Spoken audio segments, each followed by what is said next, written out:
wasn't unmuting. It wasn't unmuting for some reason. Hello and welcome everybody out there in YouTube and D&D land. Before we jump into the actions today, don't forget to like, comment, and subscribe if you enjoy this content. Also, if you want to follow along with what's happening, you can become a member here and be able to get some really cool emotes for yourselves. In addition to all of that, if you are interested in joining our community, you can go ahead and join our Patreon, which gives you access into our Discord server, which you could also utilize to join in any of our pay-to-play games if you are interested in any of those. But I believe that is going to be everything from me, so let's get into the action. Well, actually, let me crop this image because I just kind of threw it together without actually fixing it properly. Do. There we go. That's better. Where last we left off, the party had successfully slain Baphomet inside of the demon incubation chamber that reminded them of a location back on the material plane of Exandria.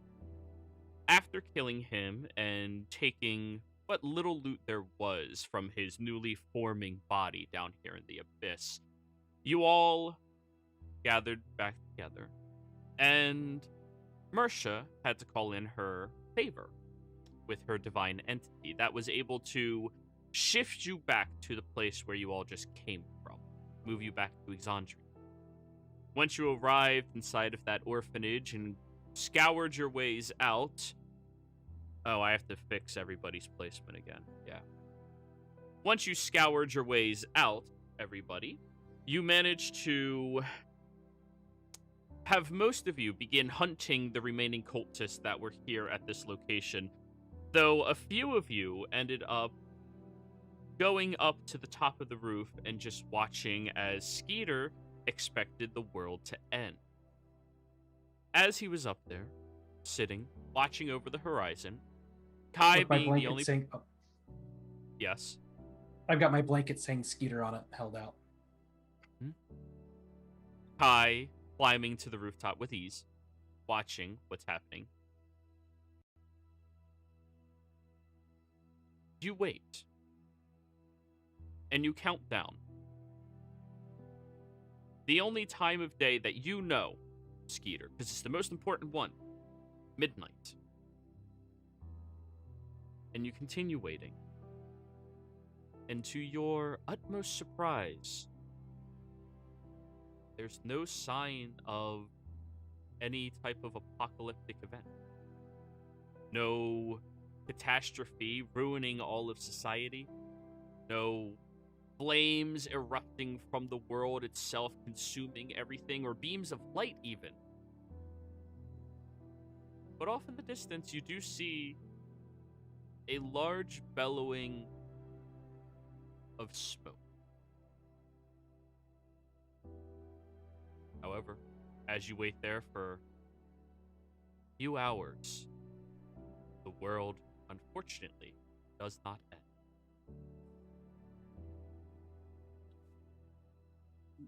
The entire basis of my existence. Everything I've ever believed in has turned out to be a lie. And a small tear starts to well up. Oh well, gotta keep smiling.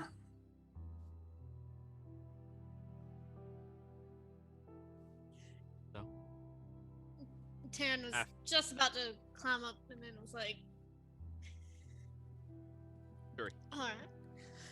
Well, Skeeter, we're here to help you figure out whatever you want to do with the post-apocalypse. Kai's pissed off. He had all kinds of things he was going to do to Skeeter, but after seeing that, he knew none of it would work. So, after hunting down as many of these cultists as you could possibly find, you all have to leave. Taryn, you look at everybody else in your party and they just don't have that skill set for sleuthy track down in. And as you all gather back up onto the same ship, same vessel, sailing out back towards Tal'Dorei. You make your temporary goodbye, knowing that when you reach landfall, you're going to have to take off and hunt down the remaining members of the cultist sect of the Mirror, leaving behind a small gift of gold for those of you that are dirt poor at this level, and a small written letter for Sneak to hand to your family, as he has offered to assist them with joining society a bit more easy. As good of hunters as they are, there is not a single member of your family who is good at talking. So, you all part ways, some of you walking back over to Whitestone, and some of you, well, one of you, going into a very deep chase all across this coast of Tal'Dorei. When you all arrive back at Whitestone, Sneak immediately breaks away to head over towards the Farlight estate, where he is going to be staying there, he expressed, for the foreseeable future, just to help them get reacclimated to societal living and maybe even just being a good diplomat and representative. Not to mention, he wants to make good with Terran's mom so that he can do better with Terran. So, what better way than to flash the best skill that you have at your disposal? A pretty smile. So, some of you begin looking for information that may be able to assist you with whatever it is you're trying to achieve. And others decide that they want to start learning new things about this world, new things about what it means to exist outside of a very narrow belief system. Now, Skeeter mostly spends his time with the local Harpy, learning about their culture, their society, and their ways of life. Though they don't like him for the first few weeks, on the fourth week, after he's pissed off enough of them that they challenged him to a fight, they learn very quickly that although he is very gullible, he's not very likable, and he's not very useful. He can kick the shit out of people. And that at least gets you a little bit of points with one of the local Harpy dens in this location. Just a little bit of. Alistair works on researching different things about this group in this area before going and making a little bit extra coin by fighting as well. Kai also does his own manner of research with the local guardsmen and Royal Tal'Dorei Guard that are here in Whitestone, making a few connections. Oh my. Now, after these connections are all made and he has gone through a bodily devastating experience with certain individuals, he then decides to break off and head to the same fighting pit a week before Skeeter. Now, Mersha, for the sake of sanity with all of this, if there is something you would have liked to have done during the 2 weeks, you can message me outside of game. But we'll just say that you spent time with your benefactor, catching up on some of the things and your congratulations thing. But after about a month, you all receive a letter at the Farlight estate proclaiming that Terran is on her way back. Apparently successful and almost unscathed.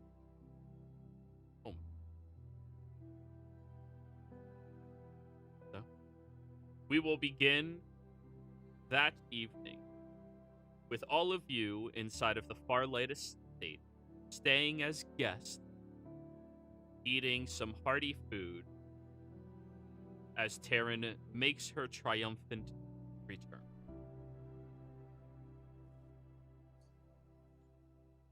Hi, Taryn. Hello, Kai. I'm so happy to see you didn't die on your adventures. I'm sure you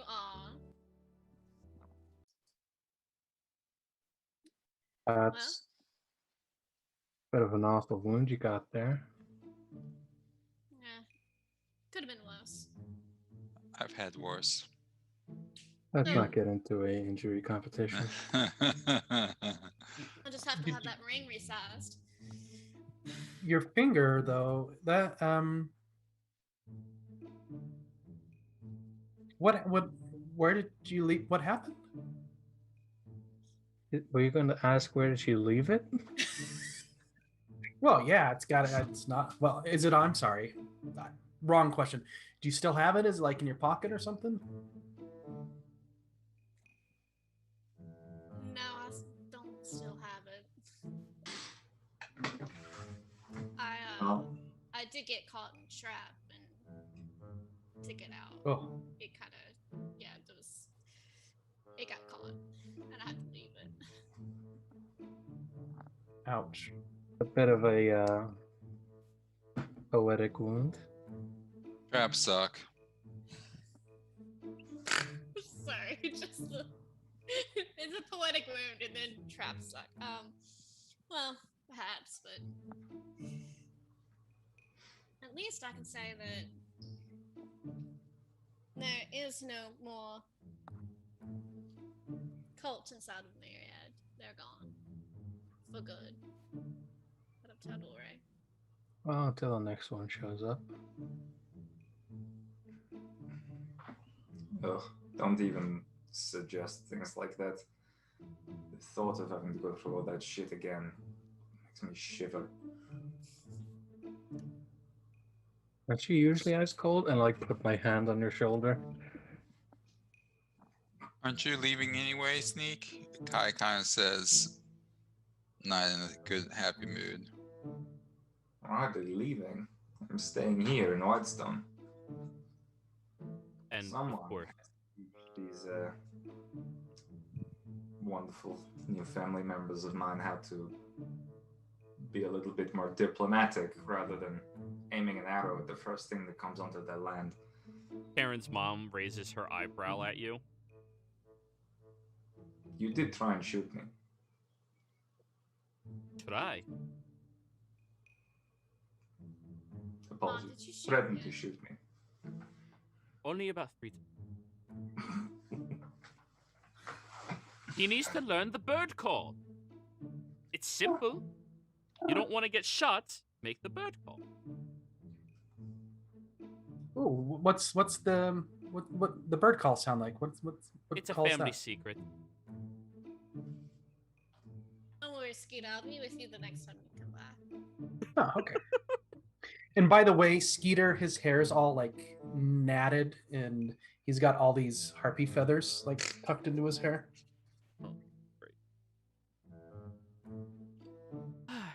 And yes, Sneak has so generously volunteered to stay with all of us, while you all can do whatever it is you wish to do, but, well, we came up with an idea. So the war going on underneath Whitestone, it's getting closer and closer towards the town, and although personally I believe that there's no use for such large congregations of people that don't even share a lineage, aside from that, none of them deserve to randomly have their home uprooted and destroyed because of a conflict outside of their control. We're going to be working with, well, representatives of the Drow Society up here. Sneak, myself. And I was going to ask all of you if Well, our parlaying does not go properly. Maybe If you you them, handle the situation properly. Doubting my abilities, madame. hmm. We like backups. No, I couldn't agree more. Skeeter leans over to Taryn. What's parlaying? Parlay? Talking. Ah. And negotiating, sort of. And, You're a little quiet. Move your mic close. and another, as well, Mom. We might be able to provide a little bit of leverage in that talk. As well. Perhaps. But to the best of my understanding, there are two factions down there. And they seem to be having opposing points of view and opposing qualities of life, which is leading to this civil war.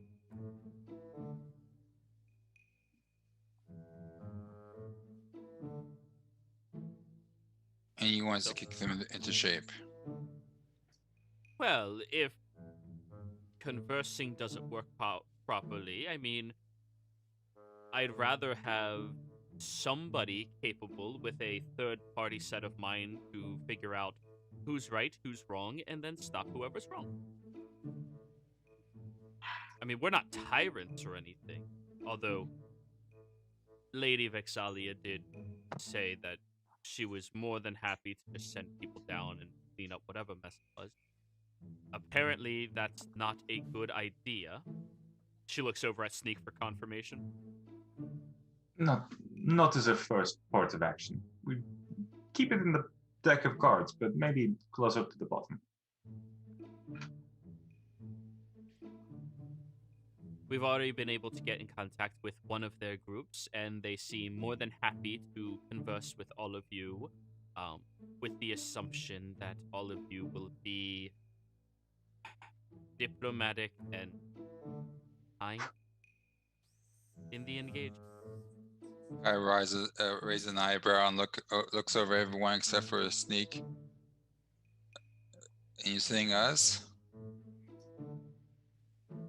Well, you all aren't tied to Tal'Dorei specifically, so they're more than willing to talk to you, and I'm fairly certain if you're able to kick the shit out of a demon lord, a little war shouldn't be that big of an issue for you, right? Kai smiles, kind of inflating, and nods.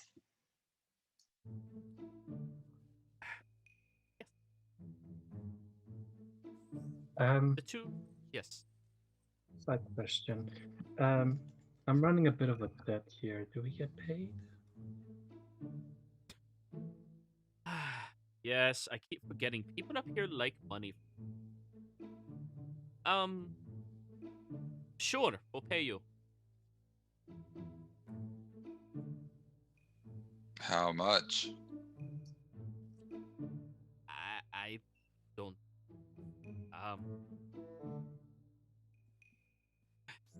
Sneak, did anything in the papers say anything about Lady Vexalia offering money for assistance or anything?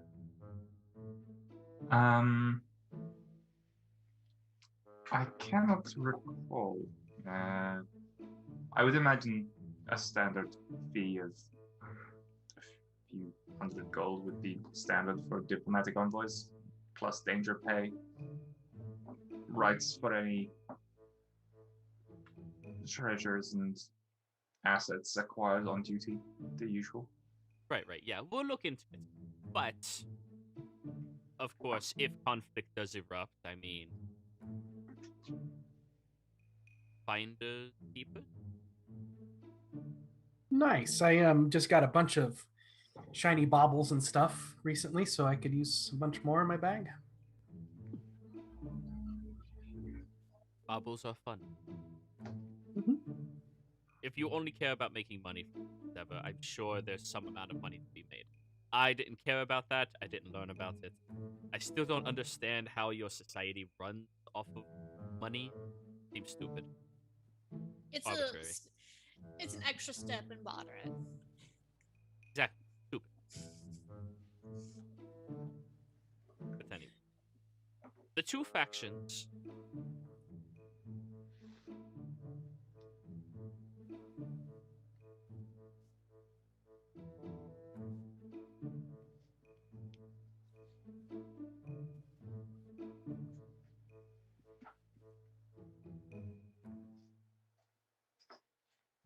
The two factions are the STARBRIGHT and the STARDIM family.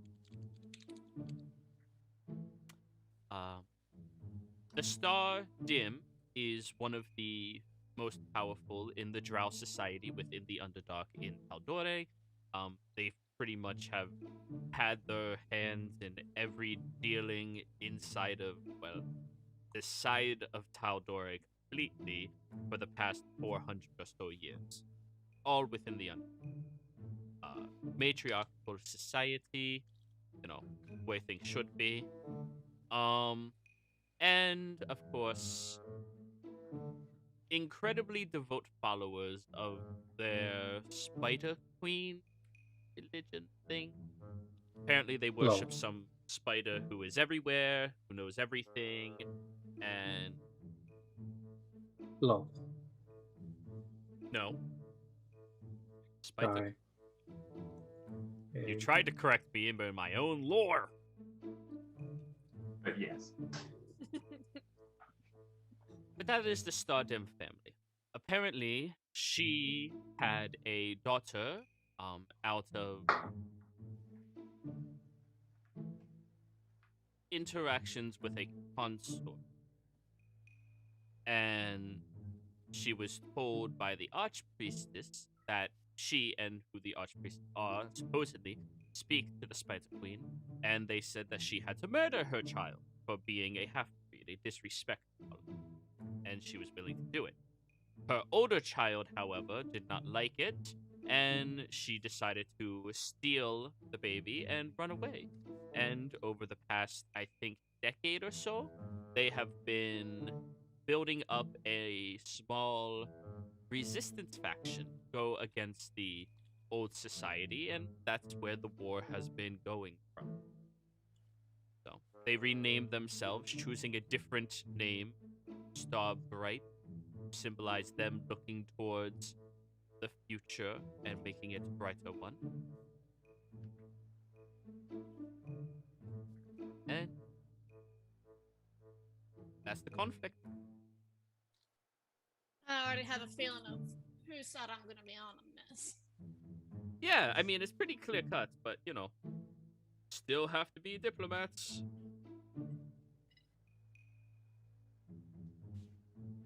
And of course, this being just one society within the Underdark, we do not wish to go against their ways directly without them initiating some type of conflict first. That would be very devastating for Tal'Dorei and for this location, as the entire underground in every mountain range and many other places within Tal'Dorei are ran by different Drow societies that are looking for a reason to fight against them.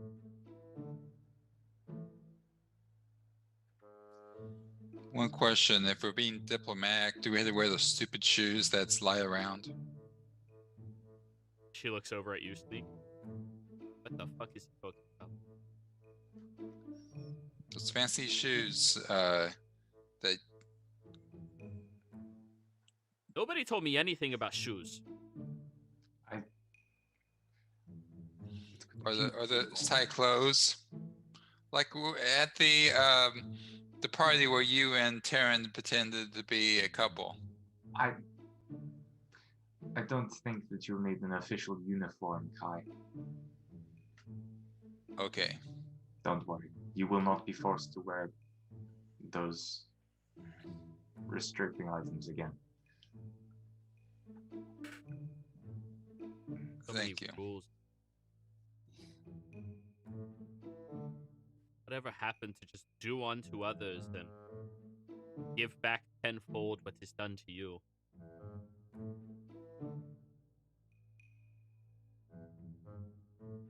Just shakes his head. But anyways, are all of you interested in helping out with this? You know Yes. where my heart is. Sounds good. Well then, I guess leave whenever you're looking to leave, and well, there is a route through Whitestone Castle that will take you there. We have permission to use.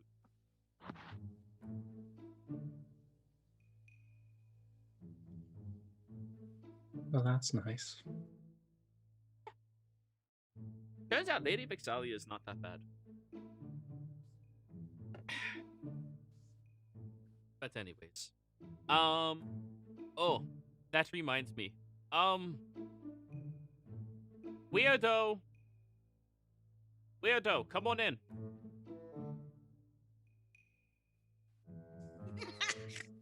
Paul, you've been standing awkwardly in a very uncomfortable position between two large cabinets, just listening to the conversation.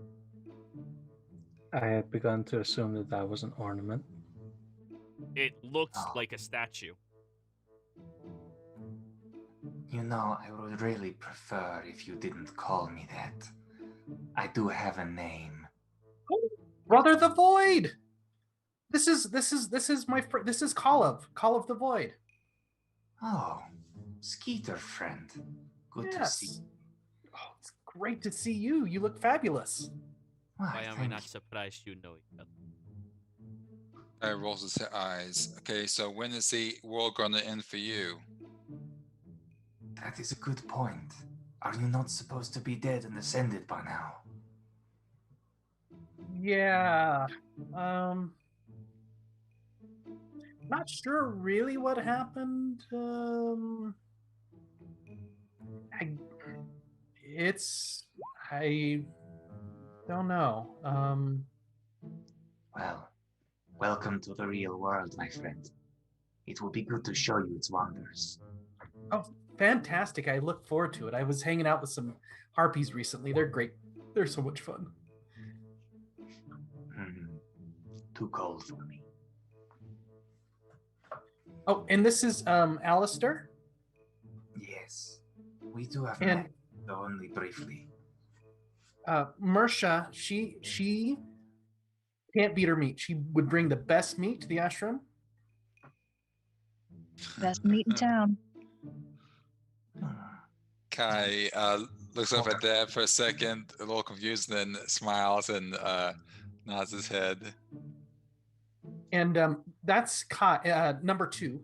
He's number 2. He, man, brilliant. He just really stands out.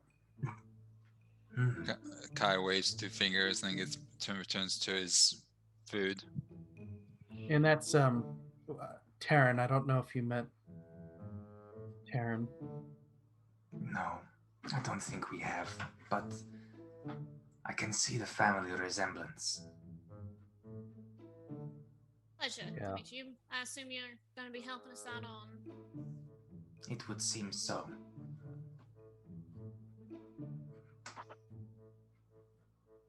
This is great. I'm so excited. And how did you meet Skeeter? And you mentioned Alistair was familiar to you? I passed through the ashram once, looking for information. Turned out that they had a quite interesting worldview, and Skeeter showed me their sacred texts. It was quite an honor to be shown such privileged information. That's what I asked Do them. you know that there's more than 3 books? I am aware, yes. Oh. But yeah, it was a pleasure showing you the books. The books were very interesting. I am forever in your debt. So Alistair, I recognize him. I did a bit of information broking a few years past, and for a less than pleasant organization, but information is worth something. I recognize Alistair from being around. I think they were some weird sect of the Myriad.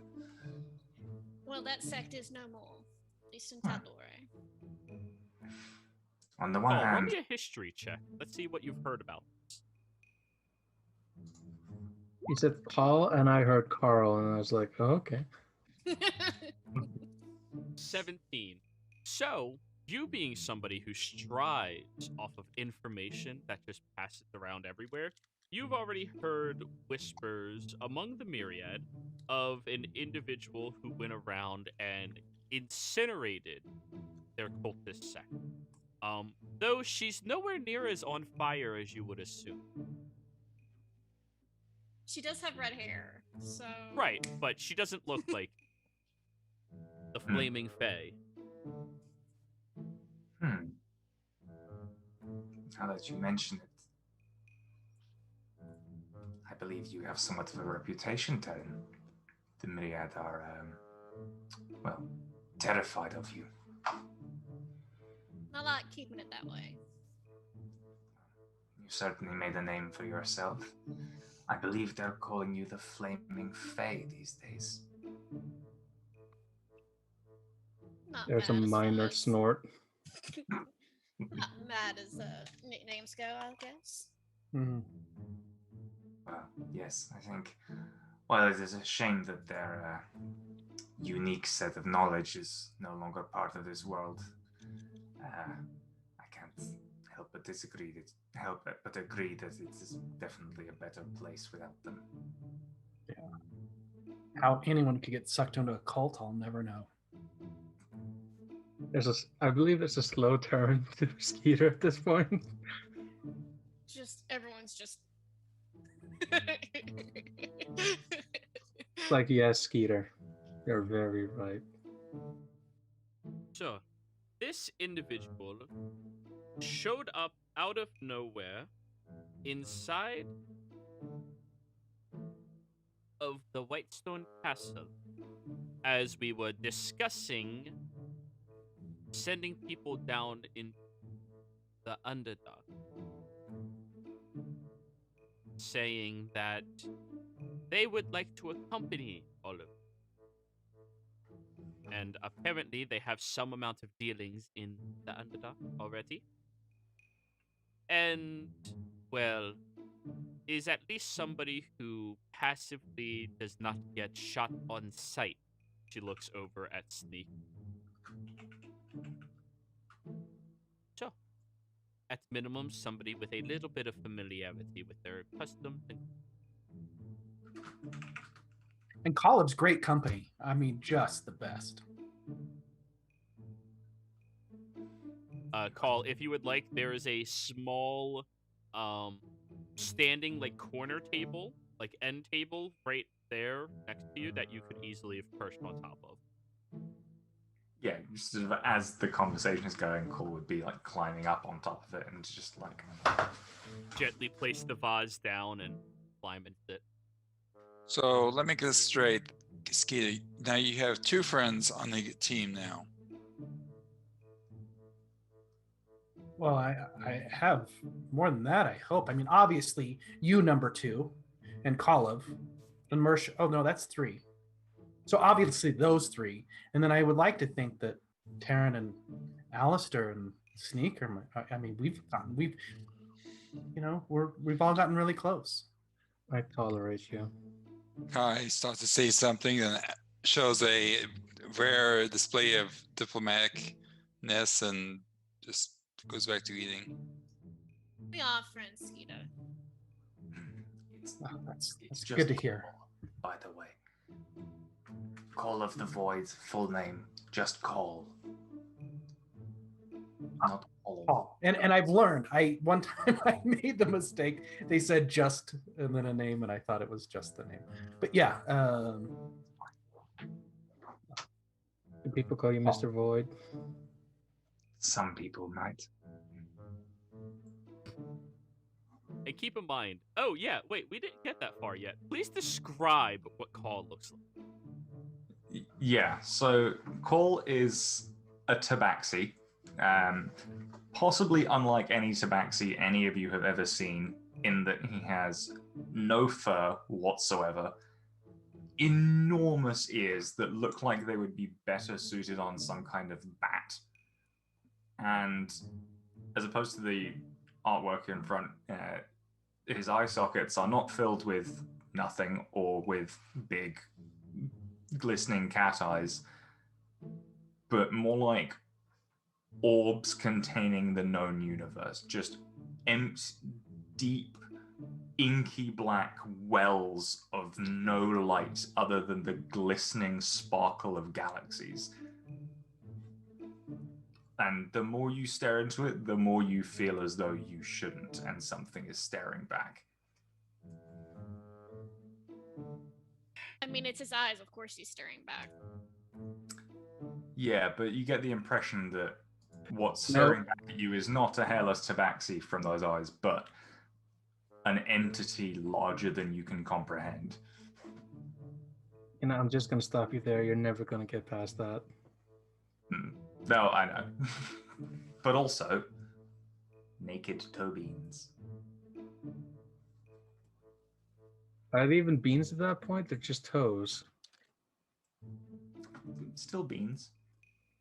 No, but the beans are the protruding part out of the fur. They're still beans. They Hey, still kinda. they still have like toe pads. Like They still squish. Very squishy. That's it. Yeah, there's definitely an unnerving edge to it. Other than that, wearing, sort of kind of unusual layered robes over some like fairly simple studded leather armor, and has a couple of very gaudy golden necklaces and bangles and earrings, a couple of little piercings in their gigantic bat ears.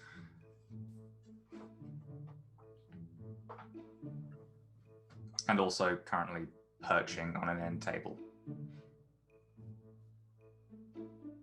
Right. How tall So are you? yes. Probably like 5'6", not very tall. So about the same height as Skeeter. Yeah. Because some tabaxis are like super. Then you have the people who just want to play the cute little anime girls, and they're like 4. Please. are those like what's the phrase? munchkin cats? Ikoni! Bonnet.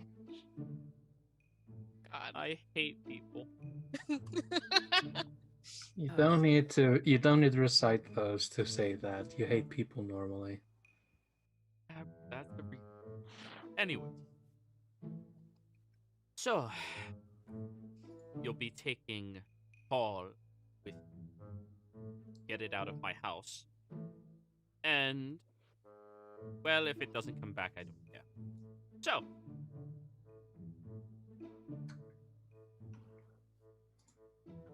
I Now- feel at this point, Sneak would be telling you to be a little bit more hospitable. she looks over at Sneak. To be completely fair, this thing makes me uncomfortable. It has been like a week since I've been here, and just every time you're taking a shower and you come out, he's just like staring at you. I know the feeling, Kai says, and looks over at Skeeter.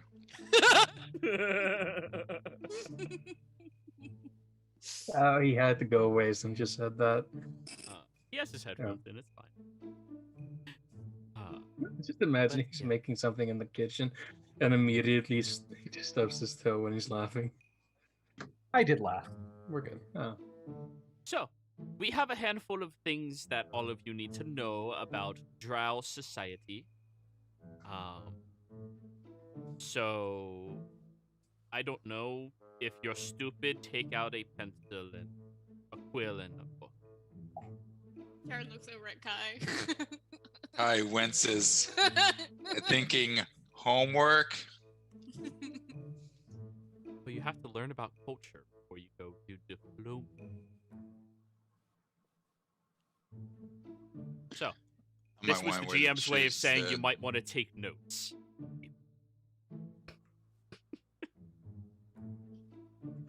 Jessica, I'll just cheat off your notes. My typing speed is reduced right now. So, the Stardim family is a matriarchal society that is about 500 years old. 400 years of rulership over this entire section of Tal'Dorei's Underdark. Now, within that time, they have kept very strong ties with many other powerful sectors of the Underdark. However, some of these powerful sectors are looking for an opportunity for them to show any real weakness and then to be able to take over them. Now, we don't know much about many of the groups at all. We do know that the Stardim family is isolated from many of the other ones. There's no clear-cut pathway between the two areas, though it could be managed by a few. And as far as we know thus far, the Stardim family has not requested any type of reinforcement or assistance. Why? Who knows? Go find out. Within this society, do you all know what matriarchal means? I, Women for run. one, definitely do not. It means women run the ship. Okay. I almost feel like Mersha and Taryn high five quickly, like just sitting there without even looking. Totally. If not Now- physical, it is mental. Mm-hmm. But with them, it is a bit more extreme. In their society, men are protectors of their queen, their group, their priestess, and all women. They are seen as not exactly lesser, but to have a sworn duty of protecting them at all costs, and knowing their place, never to speak out of turn. But they still are kind of from a word intact, right? Yes, but the only ones who are allowed to breed are those that earn the right to be considered a consort within their society. Everybody in all societies is born within one generation of the queen herself.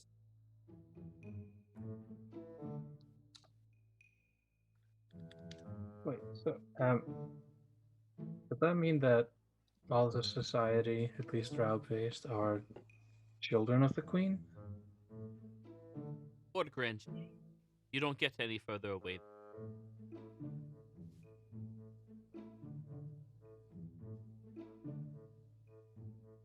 Now, those that come from the Underdark, they have a much stronger elven heritage within their midst. So if any of you are aware of the old traditional elves, you may know a lot about them. Because they have fortified themselves so strongly in their own respective positions, they are nowhere near as at risk of being killed off.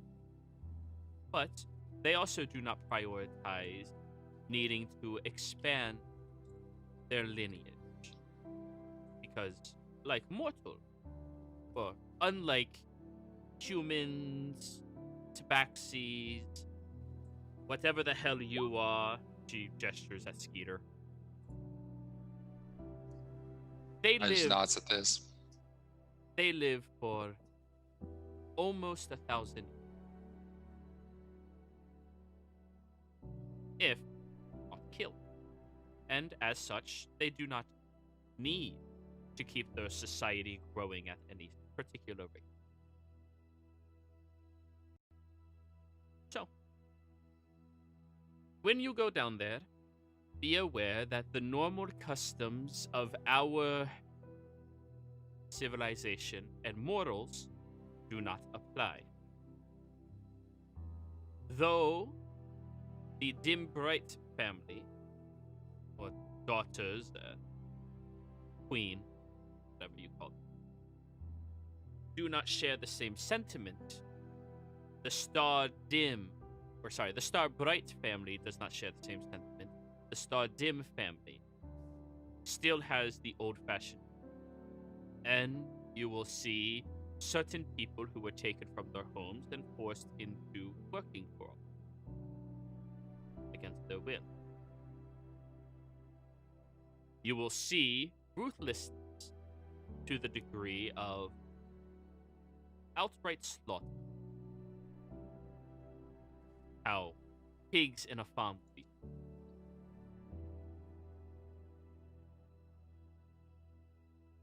That is the way of their people.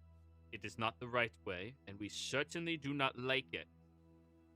But we're hoping in our peaceful negotiations with the STARDIM family and the STARBRIGHT family that we will be able to convince them to move into modern era of understanding. However, remember, while you are down there, until you hear from one of us, we do not want you initiating in any type of fighting, any type of vigilantism.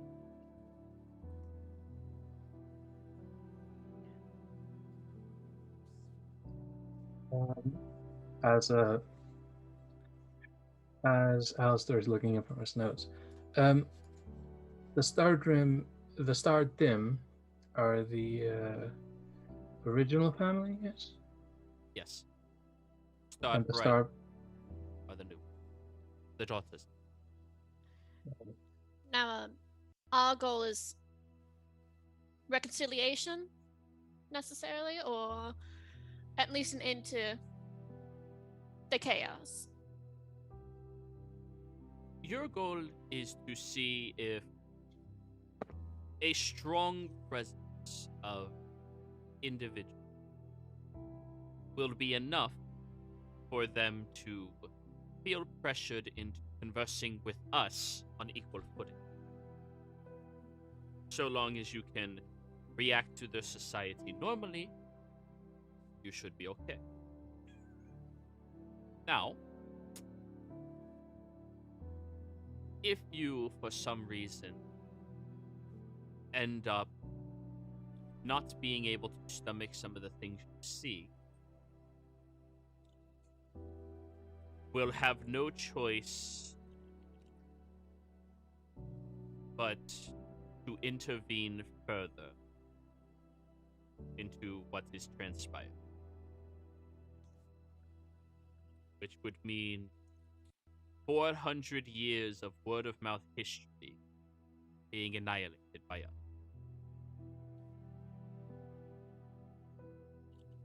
And although they do bad things, genocide is not something I, for one, am keen on, and neither is Lady Vexalia.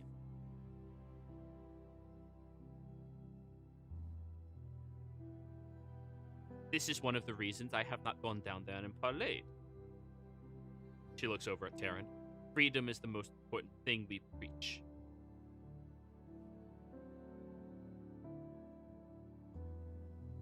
But I feel like you've been away from your family long enough that maybe you're not as zealous about that. And you might be able to compose yourself, at least in some manner. We'll see.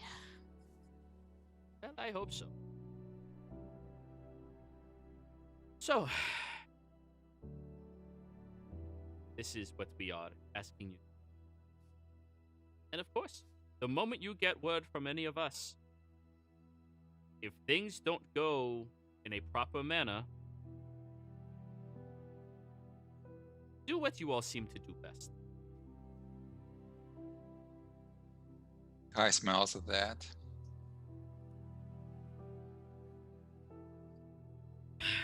I really hate this diplomatic bullshit. Well, It'll be over and done with before you know it. We've been doing this for over a month already. Hopefully it will be over and done with before. But that. Well, Anyway. no, I mean bringing us into this. It's gonna end either way. Now, there is a very strong distaste towards humans. So she looks at your group. Skeeter be a little concerned, just because of appearance. Yeah, but if they don't like what I taste like, why would I be worried? I'm sorry, where did we get that?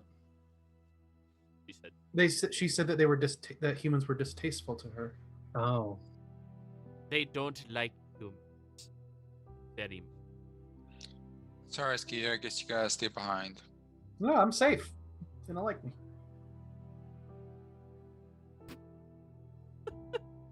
I can understand that. Now, we are going to be sending you into the Whitestone Castle, where you will be escorted past a object called a ziggurat, and further past that, you will be entering into the Underdark.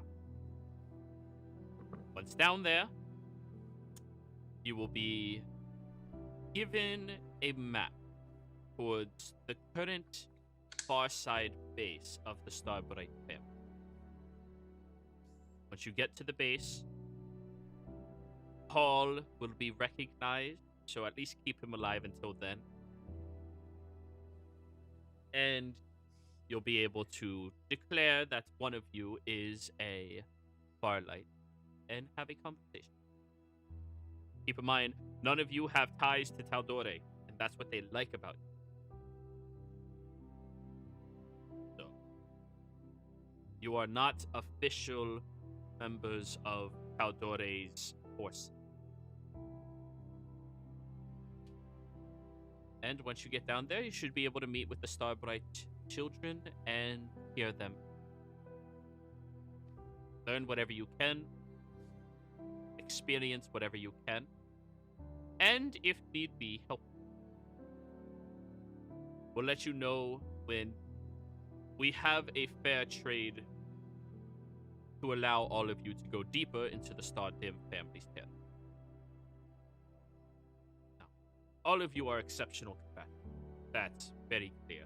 But I have no reason to believe any of you are good survivalists, other than my daughter. So, be wary. They use many sneaky tactics in order to overcome. They will try to separate you. They will try to kill you. They will use toxins, poisons, deceit, and powerful enchantment.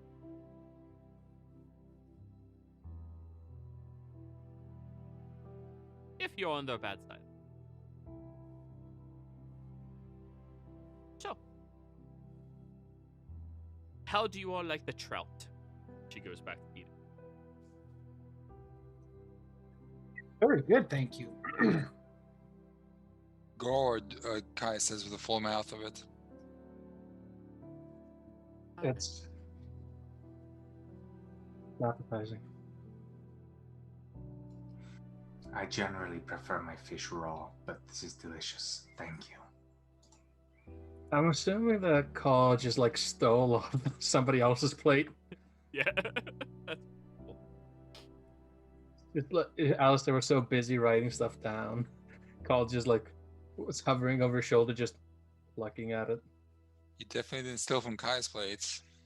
Yeah, no. That's being watched like a hawk.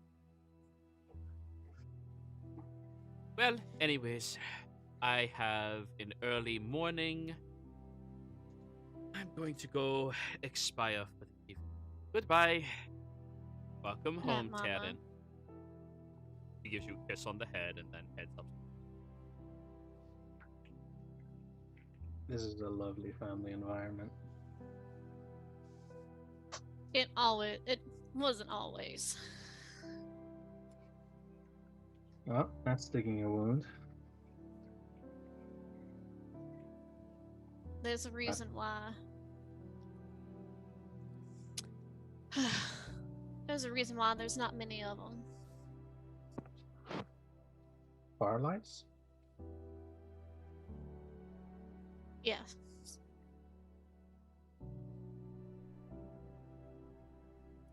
Oh.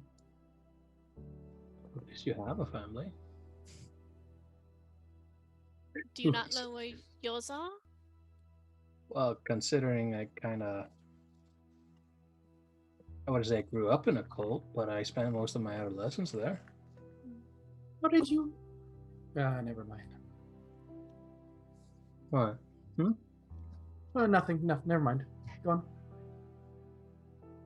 No, that's about it. I mean, kind of got brought in on the false promise of a wise king being resurrected, and then boom, Baphomet. And if that's anything but wise. Well, But yeah, talk with Infina when you have a moment. who? That's Terran's mom's name. Oh, I'm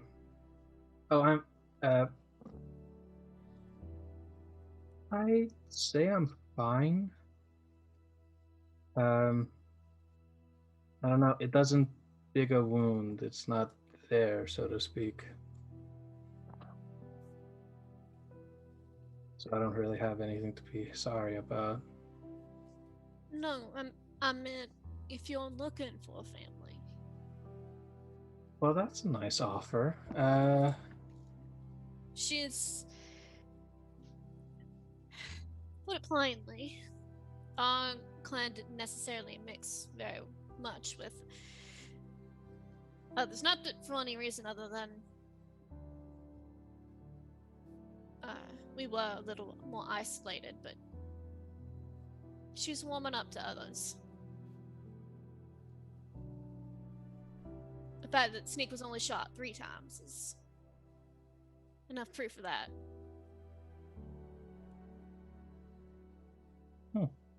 I mean, your cousin seems to like me.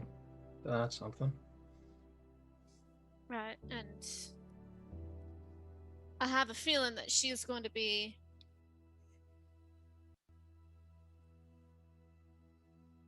well, I feel like she might be growing into my mother's position at some point. As I am talking about a cousin, I'm going to take a look around to see if she isn't in the room listening. Oh yeah. Roll me a Penelope's perception good check. at that. Let's see if Penelope is hiding.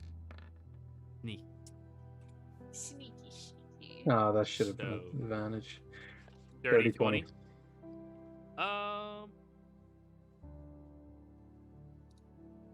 She is. She's kind of like positioned on the stairs right outside the dining room, just listening to everything. She's quite sneaky. I'm just going to say offhandedly, "Hi, Penelope." You all hear from around the corner. Hello, Alistair.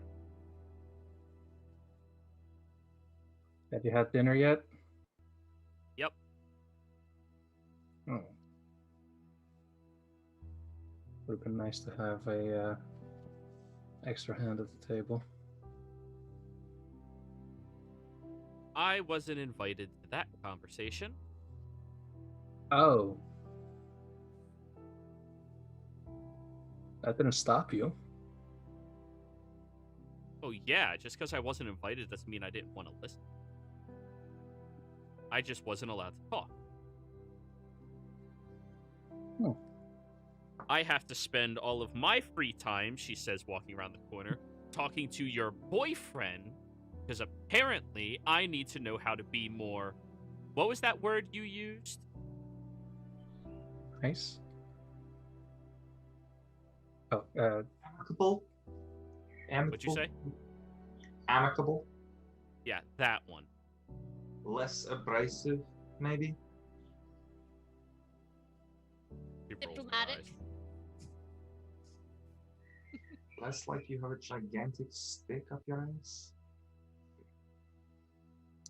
Now that's no way to parlay. Yeah. Alistair snorts.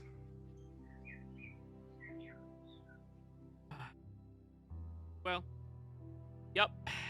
That's been my working. Anyway, have fun going down into one of the coolest places ever. I'll bring you something. Yeah. Out of character. It's a rock. I love that show. It was so funny.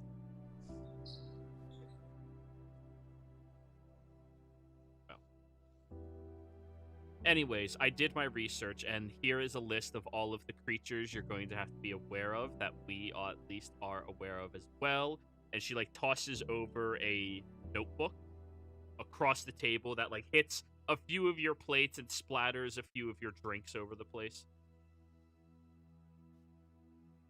Never was much of a wine person. Penelope. What? Listen, I've been preparing for going down there this entire time. I wanted to do this. This should have been my job. But no. The people who kill some purple-headed guy. I will pick up the book and start thumbing through it. Roll me an investigation. I'm going to toss a handkerchief towards Skeeter. Clear his fingers before he does that. 3. You open the first page, and you just become so captivated by this really cool-looking snake. Brown, scaly bits all the way across it, and these really long, tentacles around its mouth, and these huge fangs. And you just get stuck looking at that picture because it's really. Ryan leans over, takes a peek, and tries to flick a page over. Are there any decent pictures in there? There's a lot of decent pictures in there. She seems to be able to draw fairly well. Penelope. Anything How old are you pornographic? I'm 32. Right.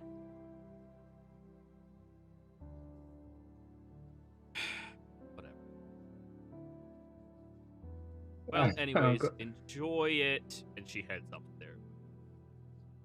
Thank I'll see you you. next time. Hey, Skeeter, do you mind if I take a look? Sure. And I'll hand the book over. I'm assuming they're just passing this book around like Thanksgiving gravy. Yeah. And Taryn will clean it a little bit as she gets a hold of it. Another So handkerchief. Sneak, you've been having a terrible fucking time trying to teach Penelope diplomacy. She's just constantly fighting back on everything. I mean, if she would lighten up a little bit, she'd be great at it. When she wants to be, she can be a hell of a liar. She just hates lying. And she's really investigative. She notices almost everything. She's really good at reading people. But, she just doesn't want to kiss ass. And that is the hardest part. Yeah. I knew I would have my work cut out with this one, but I was hoping she'd at least appreciate how good at this shit she can be. I'm pretty sure she's still listening to you. I know she's still fucking listening because she's listening to everything, just like I told her to. That is one part of the job she's very good at. Learn to stop being such an ass. You'd actually be good at it. You hear from upstairs, if people could grow some fucking skin, I wouldn't have to. But she's going to need some new skin by the time I'm done with her. Pleased enough. Pleased enough for a child. There's some. If you really want to get her to cooperate, there's some mushrooms that grow about here, and she'll, point out on the map, like about there. They're her favorite. Are you suggesting drugging a 33-year-old? They're not hallucinogenic. They just happen to have a different flavor. Okay.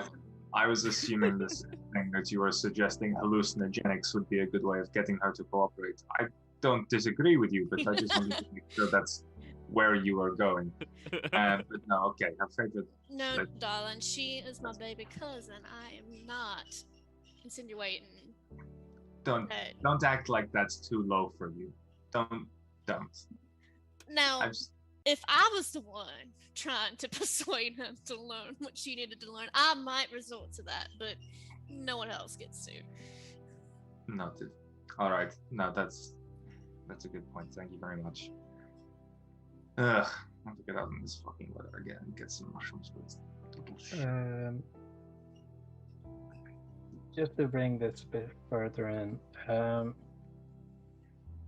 I kind of want to look through the book as well with Taryn. So, should we both roll an investigation?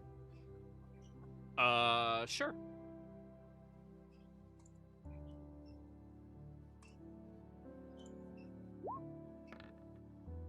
Oh, that was terrible. Yeah, it really was. I'm still fuming at Penelope. Alistair, 13. There's quite a few really good drawings in here of different types of creatures. There appears to be certain spiders, snakes, a few weird floaty eyeball thingies, a couple of, like, squared thingies, but nothing that, like, you really hold on to. I mean, you're hoping that this might be good if you are looking for something specific, but as for just like sitting down and reading through the entire thing and learning all of the notes, it would take you weeks to be able to manage. But hopefully on the fly, you'll be able to just flip through and find something useful. Taryn, 14, almost the exact same thing, but at least you know that she keeps this in this booklet was always just loose pieces of papers of her account that she probably sewed up into a book, which means it would be in order of most dangerous to least dangerous. Most dangerous, of course, being closer to the front because that's a bigger problem, and least dangerous being in the back. Yeah. There's a lot of things you guys are going to have to be scared of. Snakes, spiders, floaty eyeball thingies, cube Spirit thingies. And there is one note that you pick up on that says, "Do not trust mundane things." Noted. Yep.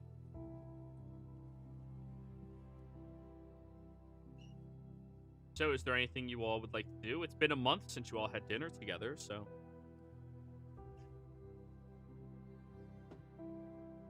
Honestly, out of character, more interested in just like reading through the book, but in character, I'm just gonna be the awkward middle child, like waiting for somebody else to start the conversation. Well, what did everyone get up to? Well, Skeeter said so himself. He went out and talked to a bunch of harpies. I can only guess what Kai did. I made a lot of new friends So, and beat some people up. now that I believe. That depends on his definition of friends. So I made this, and he brings up the now crackling hammer.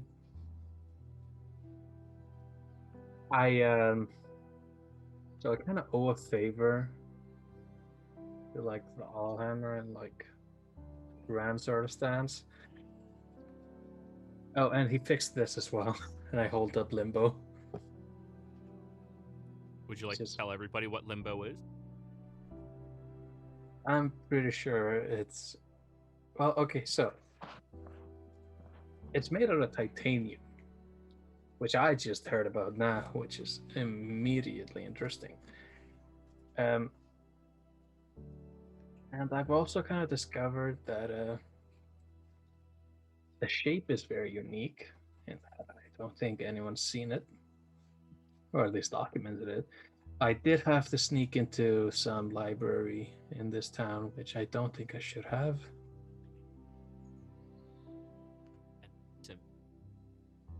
It's a scimitar, but its shape is weird. But it's still a scimitar. So we'll have that. But so my next little plan is pay off my immediate, pay off my. I hate to call it a debt, but I owe you, Taryn. Considering you did help me procure a forge for a entire week and a higher mage than I.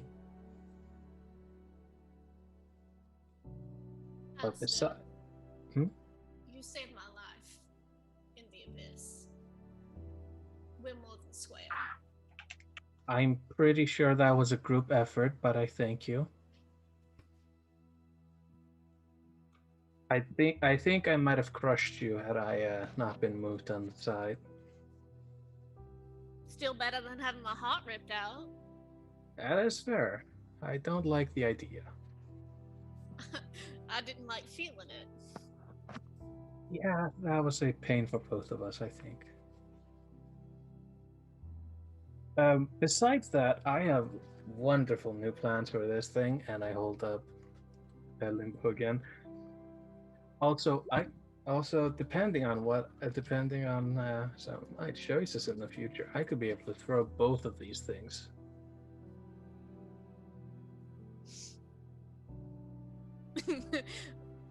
That sounds like a party. Yeah, it is. Wait, a scimitar's a light weapon. If I miss with it, it bounces back.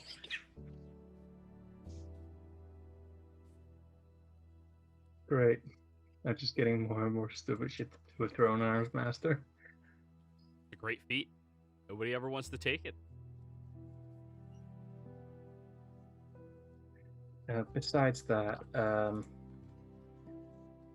kind of waiting on a revelation from the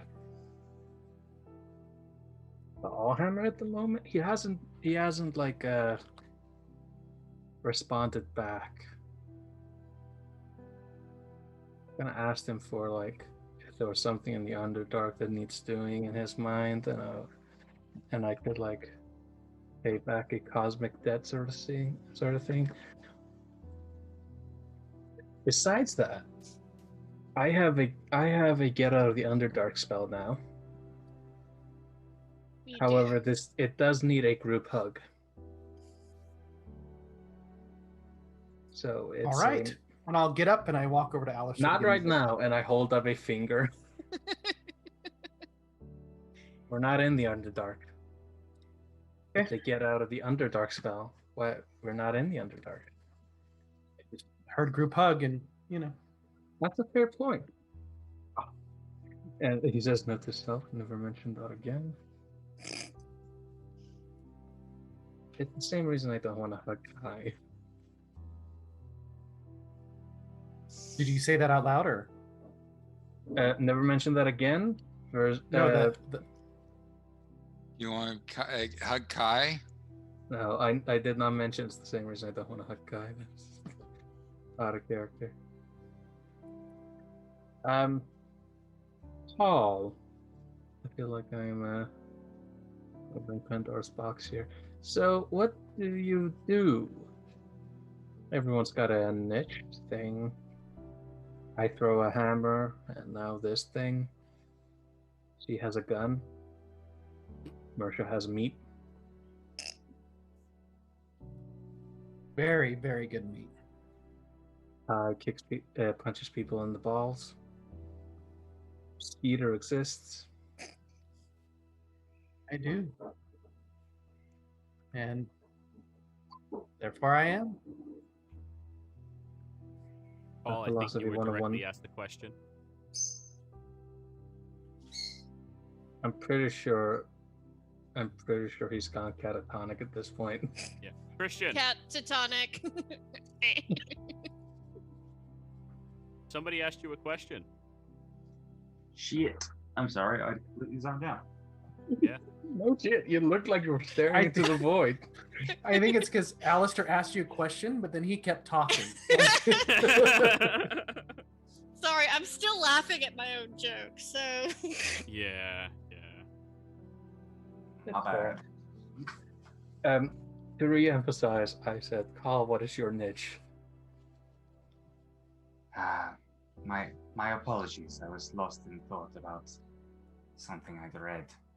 If you want the rest of the fish, you can have it. You see the eyes just... And I push the rest of my plate of fish towards them. Many thanks. I am good at seeking out information.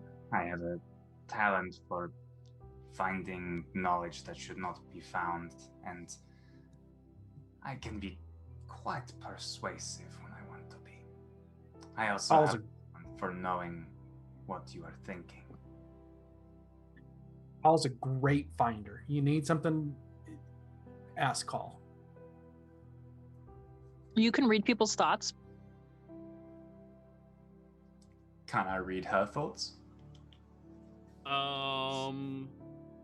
Do you have any mind shielding anything, Mersha? I don't think so. But Okay. I do have an intelligence of -1, if that's a hindrance for him. Well, it's not so much as a hindrance as it is a bonus for him. Call, you know exactly what Mersha's surface thoughts are right now. Mersha, what are your surface thoughts? What is at like the forefront of your brain just statically happening? How Just to like- break down a cow carcass. You might want to use a bigger cleaver and a saw. How did you know? Isn't he great? I never thought of using a bigger cleaver. In doubt. I can see through things as well. Darkness, solid objects. I can see magical auras. Good at finding things. Can you see through Kai's clothes? If I were so inclined, yes. But I have no need for this. It is a very well known and documented description. Yes, I mean, Found we out. most... Stories of that are told far and wide at guard posts from here to Zadesh.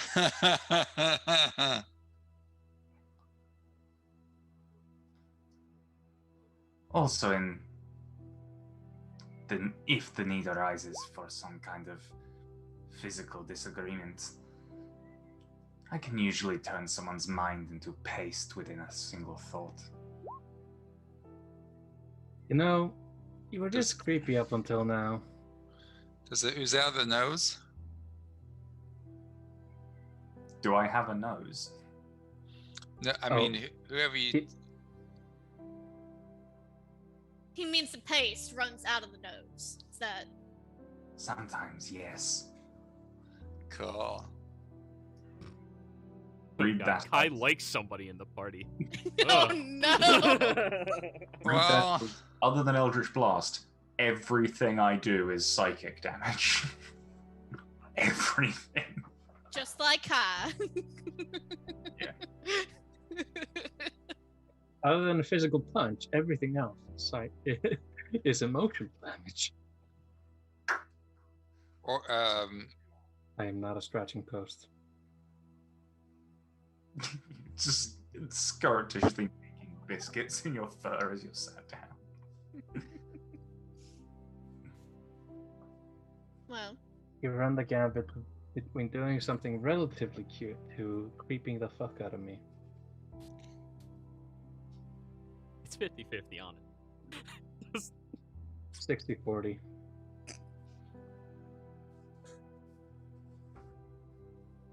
well, that should definitely come in handy, I think.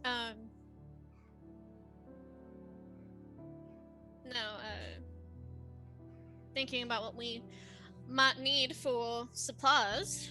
Do you have any input, Cole? The Underdark is a strange and mystifying place. You will often find yourself needing to traverse terrain you did not think possible. Ropes are handy, pythons, but also things to guard your mind.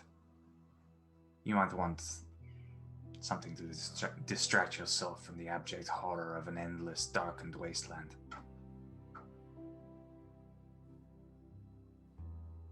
I prefer books. Reading is good. Actually, that's a good question, Call. That we didn't go over. Is Call's pronouns he, him, or we, us? It's a very good question. oh, Still he, him, I think. Okay, all right. thank you. It's not going to be that way. We're not quite there yet with the... Just any form of infinite plural. Yes.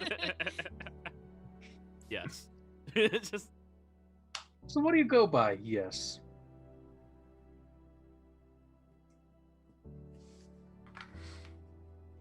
Well, that's certainly something to keep in mind, everyone. Keep yourself entertained.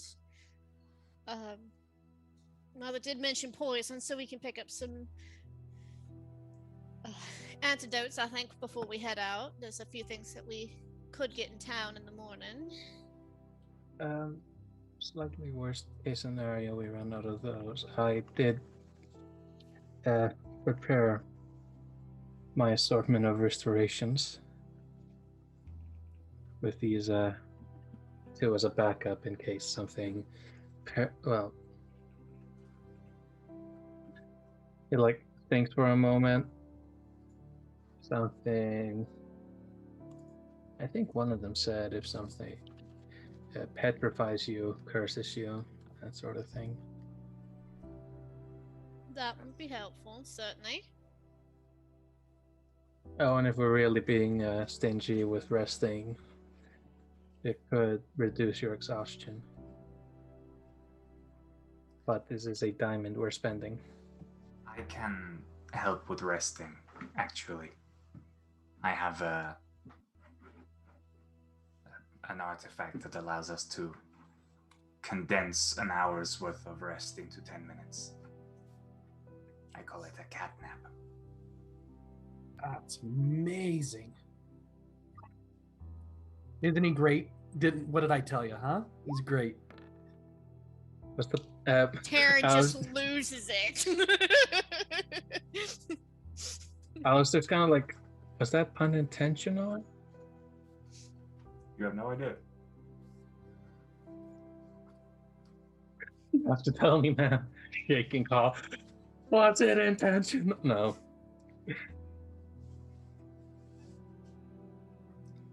From my experience, most people who fall foul in the Underdark do it in one of two ways. Bullets or fall damage. Bring a rope. And don't get eaten by a bullet. Rope, good thinking. Like when he said bullet, he immediately, Alistair immediately looks to Taryn. Do they have guns in the Underdark?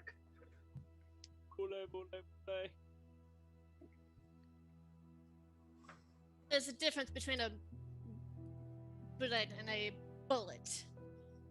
Sorry, I thought it was just an accent. No, it's think of the bastard child of a beetle and a shark, but it burrows and will come out of the ground to try and swallow you whole. Except it's the size of 4 bears. Was there a depiction of this in the book? Roll me an investigation. This is what the book's going to be for. To look for something specific. God damn it! 13. I mean, if you take longer than 6 seconds, you will find a boule. Yeah, I'll take the time. Yeah. So after looking through it for 1 minute,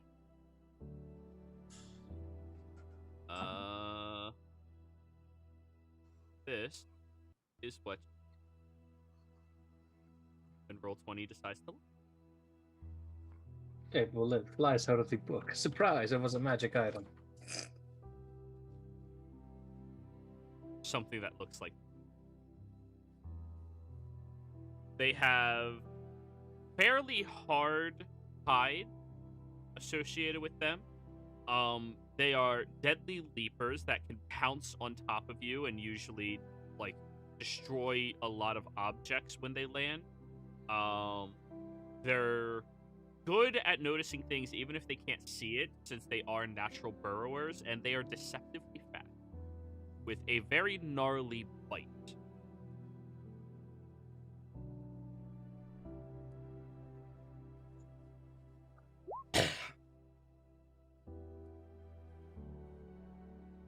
Hell hippo. I mean, you're not incorrect. Actually, I think this is a good place for us to go ahead and take our break. We'll be right back.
Hello and welcome, everybody out there in YouTube and D&D land. Before we jump into the action, don't forget to like, comment, and subscribe if you enjoy this content. If you're wanting to follow along everything that's happening, maybe consider becoming a member here on our YouTube channel. Or you can join our Patreon, which gains you exclusive access into our Discord server, where you'll be able to hang out, read all of the lore about the previous sessions and games much more quickly than watching all of them, though you could watch the entire archive here on YouTube as well. And you can even join any of our pay-to-play games. We do have open slots available in many of them. We have a brand new campaign that we want to start on Friday early time. Yeah, I think that'll be everything. So, where last we left off, the party had met back up here in Whitestone, going to the Farlight estate in order to have a nice little conversation about what you all are going to be doing. Sneak has informed you all that he will be staying behind to teach the Farlights how to do that fancy little talky-nicey thingy. And then you all met a new individual by the name of Paul of the Void, but you can just call him Paul. Now, after you meet this individual, before you met this individual, you were told about a potential job for all of you to help out with the Farlight family in particular, where you will be able to assist them with cleaning up the civil war that is transpiring in the Underdark currently. And after hearing about the situation at hand, realizing its severity towards the rest of Tal'Dorei, you decided to take this mission. And then you sat there having a nice little conversation about what it is you're all going to be doing, and, well, also catching up and learning things about one another.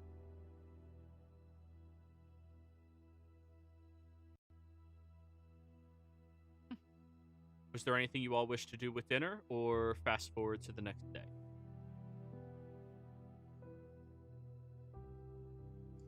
Fast forward for me. I'm good with a fast forward. Alrighty. Yep. Boop, boop, boop, boop, boop, boop, boop. It is the next day, everybody. You all have successfully long rested, sleeping in nice, comfy little beds, and entering out into the early morning inside of the Farlight estate. Now, as per usual, there are only two Farlights that are staying here currently. It is Penelope and Karen's mom, who you just posted her name. Infina. Infina. There we go. I should remember that because it sounds like a drug.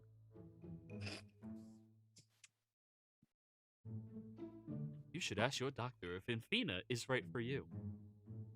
Yeah, sounds right. I wasn't gonna make it, but okay. Anyways. The only two of the Farlight family who are staying here, who aren't actively out inside of the wilderness right now, trying to make sure that nothing happens to the surface dwellers from the Civil War. They both look over at you and, well, there's no formal dinner like last. Niceties are not something that this family easily shares with everybody. But you still have very nice protein bar. Right.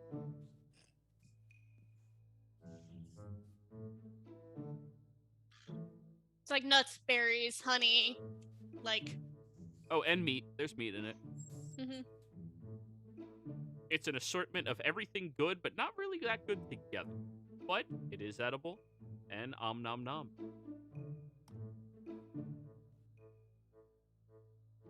So, everybody. Infina looks at you all. So, let us head out to Lady Vexalia's estate. Have any of you met her before? No.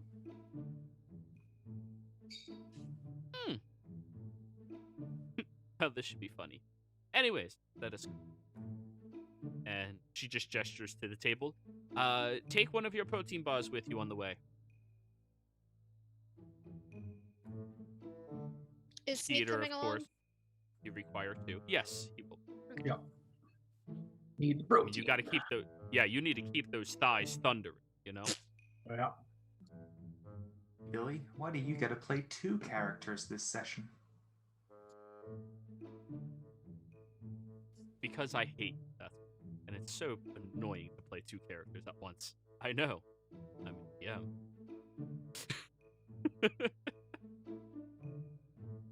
But anyway, you all walk out of the Farlight estate and start heading northwards, up towards this very lovely, large-looking castle that has an open walkway, militant guards patrolling it around the walls and the front gates, everywhere. And most of the guards all armed with rifles. Similar, but not quite the same as Terran's. Kai waves the ones he recognizes. You see the one who was a little disappointing to you, and the other one, which is the reason you had to buy the very nice cushion.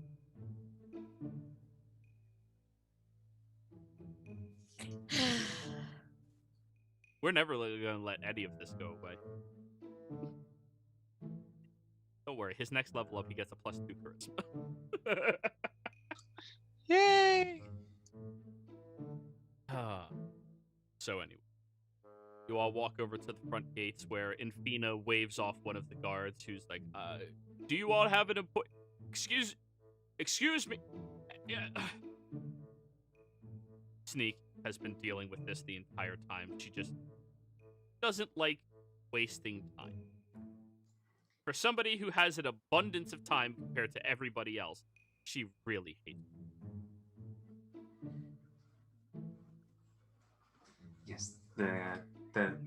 Yes, the lady is here to see. Yes, I'm sorry. Please forgive us in our haste. She's, Like we don't even exist. What's the point of my job? That's what I'm wondering, she says as she keeps moving. Please excuse Miss Farlight's demeanor. As you all walk up the stairs, the front doors are open for you into this very gorgeous looking castle. I mean, it is made out of white stone, of course, but it has this very nice blue trimmings all across it that almost look like glass that was shaped and molded very specifically. You see that it has the slanted down towers above you so that people could stand on the top balcony but look down in case there was ever a siege to take place or to happen here.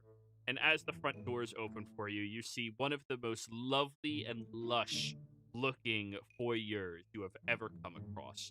There is this incredible rug directly in front of you that seems to be made out of a very large white furry creature's hide.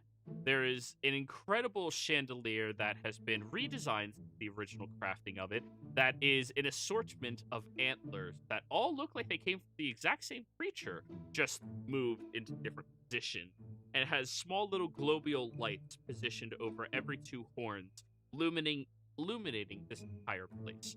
Now, that is not needed as there is this massive pane glass window that has all of the original Vox Machina members made into it, that the sun seems to shine through very easily, illuminating this foyer.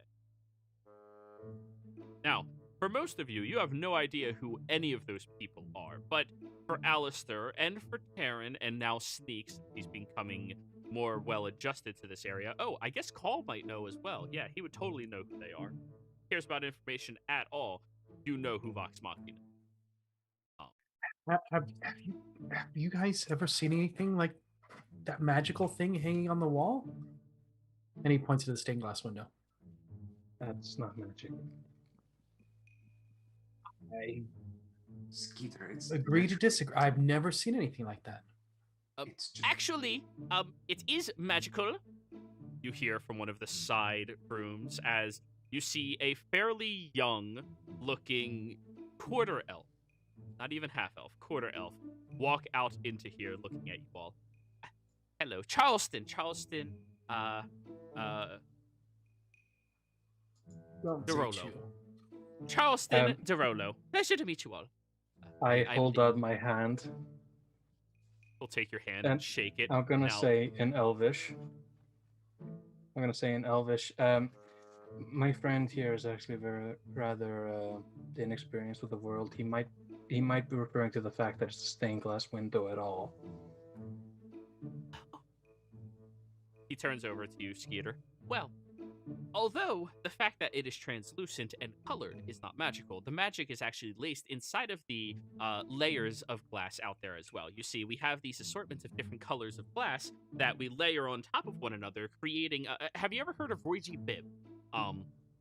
Creating different colors and forming all of the extra externals to it. Now, in the middle of all of that glass are actually tiny runic markings that my father had constructed that are protective in nature in case there's anybody with ill intent ever walks in here. So, yeah. I mean, you'll have to fight some glass golems if you want to take on our family. So you can't break it easily? Not easily, no. It's amazing. It's beautiful. I don't know why you'd break it. That's incredible. And to think that you're using Cletus's Roy G. Biv, wow. Cletus, I have not heard of this. I have heard of this Cletus individual somewhere. I just don't remember where. In Elvish again, I'm going to say, until recently he was indoctrinated into the Church of Cletus, I believe he called it, a minor religion to the forests east of us, I believe. Yes, that group of cultists, darling. You're here coming from the dining hall as you see a beautiful but very well matured, let's call her, out of respect, half-elven woman stepping out wearing a very long flowing half dress, one of the dresses that it has a built-in corset that goes all the way down to her waist, even slightly lower than that, but then breaks off at the legs as she is wearing very nice tight clothing, white pants that have these ties all the way up the legs that make you think they might actually just be a long pair of boots that she is wearing as she walks over to this area. They are called cultists, honey. I was thinking of a better word than that. Sorry. This is my youngest son, Charles. Of course, I am Lady Vexalia. I give her a bow. Yeah, Taryn will do a bow as well. Who's the big guy in the artwork? That's, are you talking about the robot or the Goliath with the beard? Goliath with a beard. Grog. I didn't know Goliaths could have beards. Well, when you're a member of Vox Machina, there are very few limitations placed upon you. But anyways, welcome, all of you. I suppose you are the Farlight child I was told about. She looks at you, Taryn. I am. Has to be. Wonderful. Well, we're just eating up our breakfast right now. Unfortunately, we do not have the full Elvin's body sight. But if you all would like to join me over a meal and learn about what it is you will all be expected to, you're more than welcome to do so. Certainly. Sure. She pivots on her heels very quickly and fluidly. She looks pretty old, but, she moves gracefully, very nimbly, as she walks over to the very large dining hall, which is could easily sit 50 people inside of it. All at one table. Yeah. Right. So, Zero, Charleston, since I understand, Elven age, and this is a quarter elf, so it's mostly human. Yeah. How old does he appear to be? In human years, 20. I'm not doing the math of quarter elves on the fly. human years 20. Like, still a kid, Yeah. you know? Yeah. So I'm and he's like what, 5 feet? 5'1" and 3/4. You lost the quarter thanks to Elvis. No, I'm going to like nonchalant to like pat him on the back, and I'm going to say, "Are you joining us?" Yes, I will be. Yes, I will be. Yes, I will be. And then he walks through the front door. I'm going to say too much door. enthusiasm makes it seem fake. Thank you. Yes, I will. And then he walks into the room. Vexalia smiles at him. He's still learning all of the ropes. Of course, my other children have picked different professions, but he wishes to follow in his father's footsteps. I think any sort of creative passion is equally worth pursuing. So, absolutely. Hey. I love going to all of these different events across the world with all of my children. Yeah, it's a lot of fun. But anyways, please. And he goes over and like pulls out Taryn and pulls out Mercia's chairs for them to sit down. You can tell they're the classy nobles, where they still treat people with respect, but they still have a level of dignity, gentlemen, that they have to display for everybody. Well, thank you, Charleston. Very welcome. Then he goes and sits right next to his mom, who like grabs his wrist and squeezes it. Well, your menus are in front of you. Is there coffee on it? You open up the menu, and what languages do you speak? Oh wait, you know Elven. Yes, there's coffee on there. Perfect. Everything is written in its native language. Yeah. Ah. I will help translate for Sneak. So, we have an assortment of different foods that all of you are welcome to try here in our state, and our staff is ready and prepared to make all of it.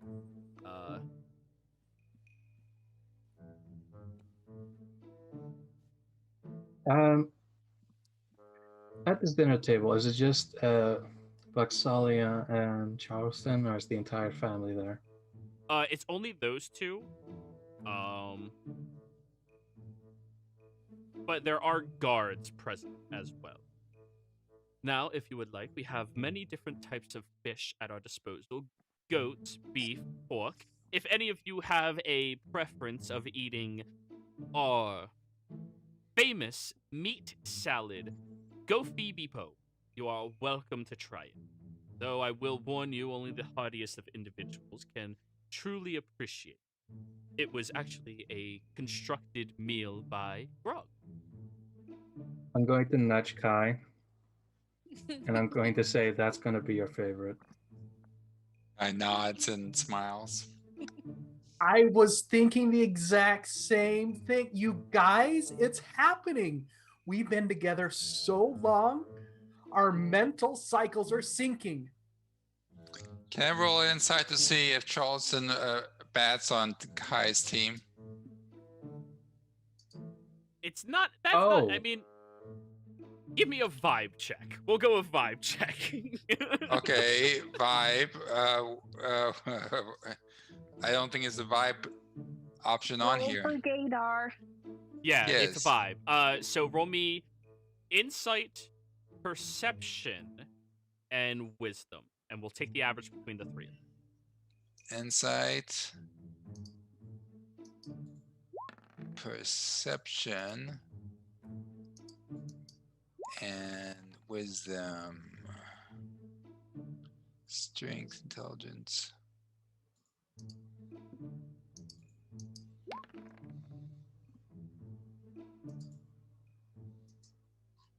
The vibe in the room, coming from that end of the table, although Vexalia oozes positive sexuality, he seems to be more aligned to Alistair's team, which is teamless. So sad. That's not sad. That's his choice, man. Damn. I'm not. The player isn't saying it. Kai is thinking it. Yeah. Alistair's just going to be Alistair's going. Oh, sorry. Alistair's just going to be sensing the gaydar going off next to him, and it's just going to like, are you?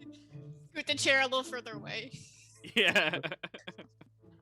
I don't know what kind of signals you're sending, but I don't like them. Hey, Kai, should we get the meat salad? Alistair, you want to get the meat salad too? I know, I'm pretty sure Kai's going to. No, I'm going to go with some goat. I'll take goat Probably. as well. You don't want the Go Phoebe Po? You just said you'd probably like it. Kai just doesn't know what to say and doesn't say anything. So we got kind of sidetracked on this. Yeah. 2 orders of Go Phoebe Po. Everybody else, whatever it is you wish to order. So, sidetrack.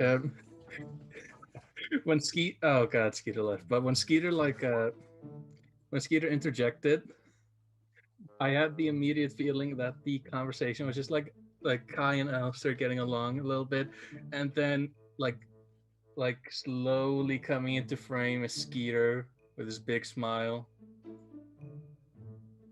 Hi, I'm a part of this too.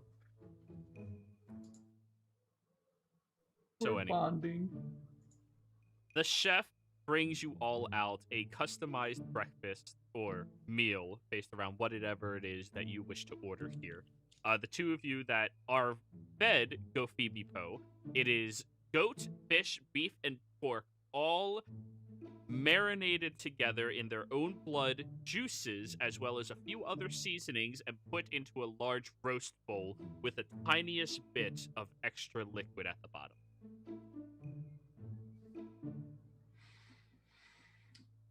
This looks amazing.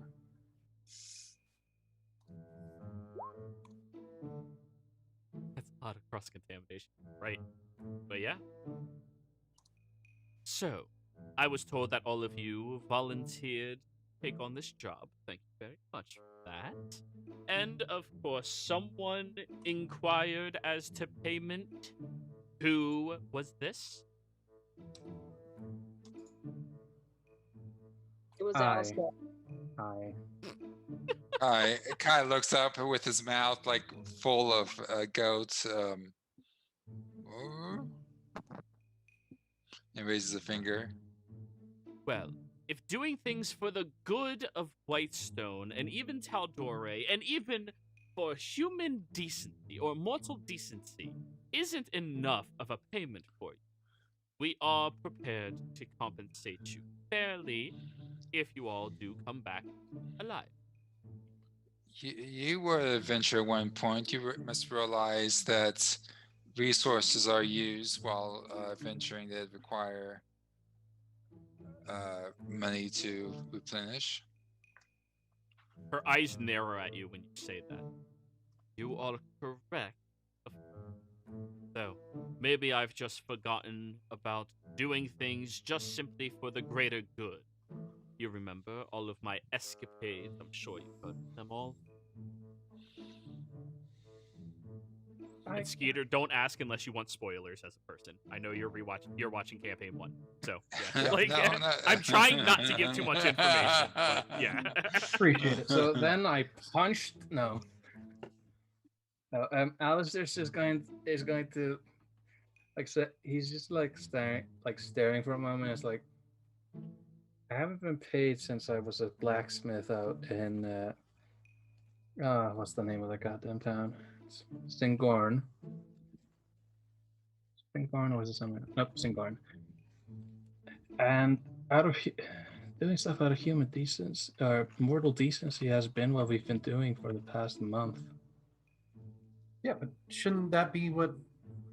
It's really weird when everyone should help out. That's what life's about. And I mean, I recently just discovered this concept of those yellow coins and the metallic-y ones and stuff like that. It just, we just help each other out. spent You a all lot see of my Charleston's whispering to Vexalia. Continue. having spent a lot of my childhood living in alleyways and hanging out dumpsters, and knowing how much it costs for healing potions, it would be nice to at least break even. And you proved my point. Had someone helped you, had we just helped each other, well, I don't. Do you like eating out of? Do you like being out of the dumpster? I'm sorry, I don't mean to assume. We just haven't talked about this. He sees with his giant bowl of way too much. Side note, the whisper, I'm guessing it was unaudible to 19 passive. Yes. The All table is large enough that unless you're close Okay, by, I wasn't sure it's gonna be like difficult. how And he is far covering his away. mouth as well. He's very careful. Can I hear what they're talking about? What's your passive? Seeing into their mind? Oh, that one. So you awakened your mind. You cannot latch onto hers, but you can latch onto his. Mhm. Her mind is shielded, believe it or not. Imagine that. Vexalia is cautious. So yes, you hover into his mind, and he's just going, I really hope I don't screw this up. This is my first test to see if I can take over the treasure. That's his surface thoughts. No worries.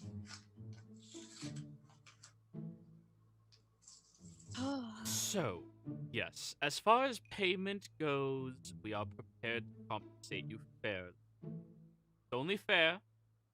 However, that is going to be my son's responsibility, as he is trying to take over the treasury of Whitestone as one of his potential endeavors. Yes, I am very excited to work to help you all be happy while ensuring that Whitestone will be safe and secure. Yeah. So, first off, we are prepared to give you a typical Dungeoneer's,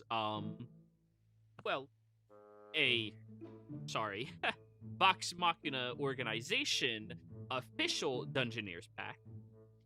Complimentary by Vox Machina, though there is a small clause that if you take any of this, you do have to say where you got it from, which is from Vox Machina Corporation.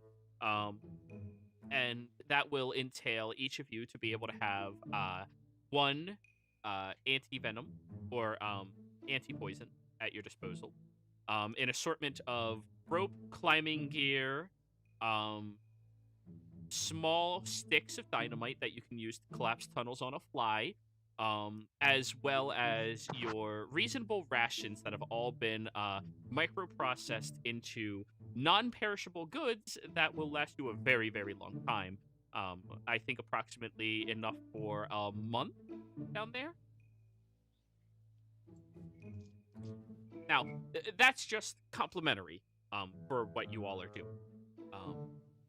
And if there's any other special accommodations, I am happy to see what the Treasury has at its disposal to give to you.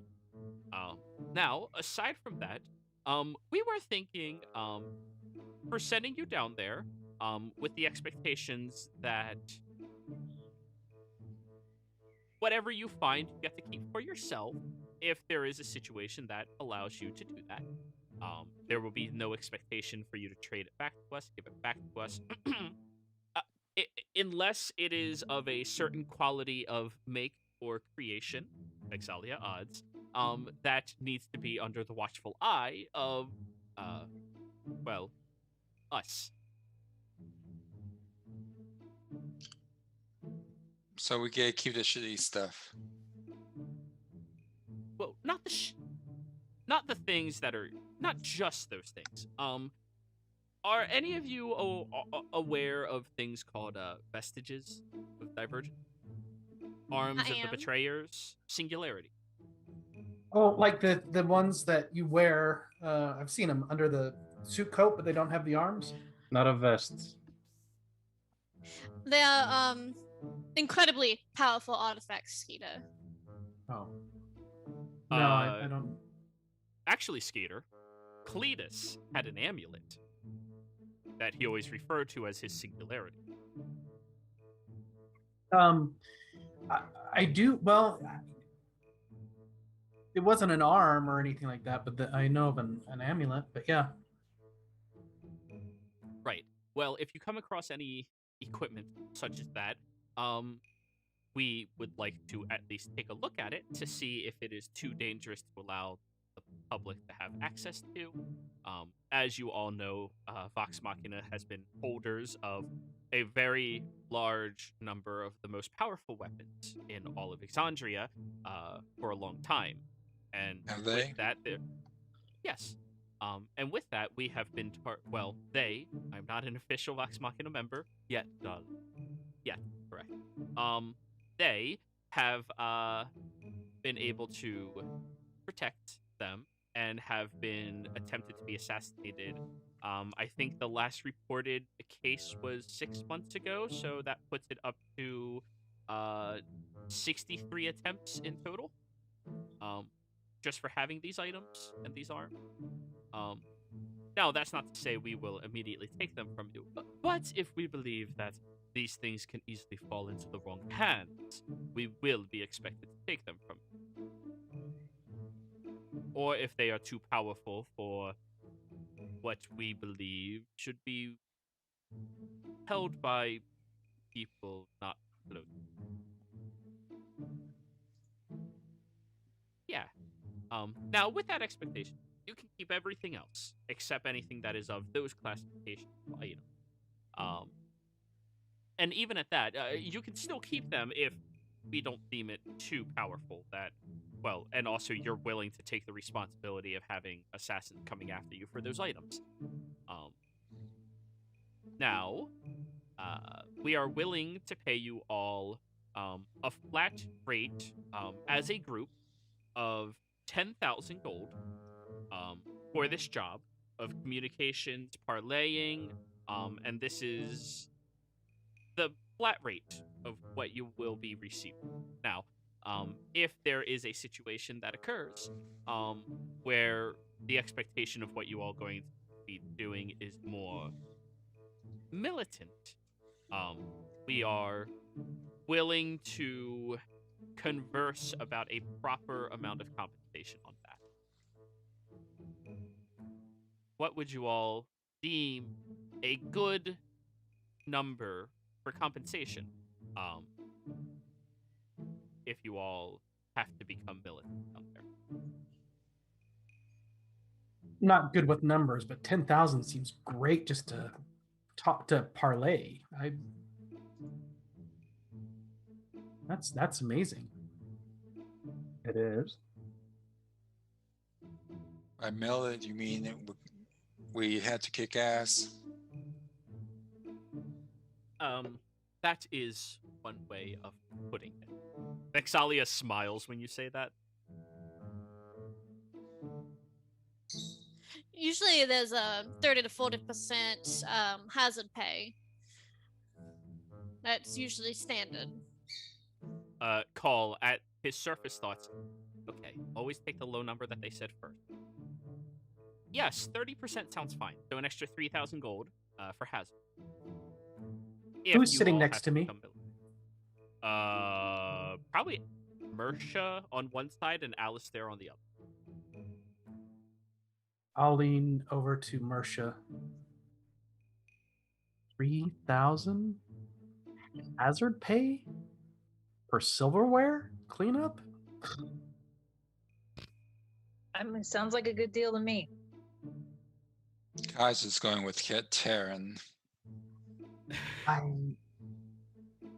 would like to request something in lieu of my financial compensation. A day in your life, please.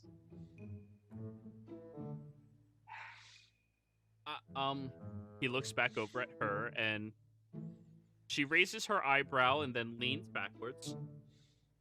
You hear on his surface, oh, okay. We have to do. I have to think of something. Okay. Rules. Always start. Maybe. Okay. And then he actually starts talking. So, what is your intention with the library? I like to read, particularly things that not many others have had the chance to read. I can only imagine that the library of the great Lady Vexalia contains many tomes of rare and singular presence. Mom's library. Oh, yeah. Okay, we'll add that in. No problem. No. The library of the house. The DeRollo library.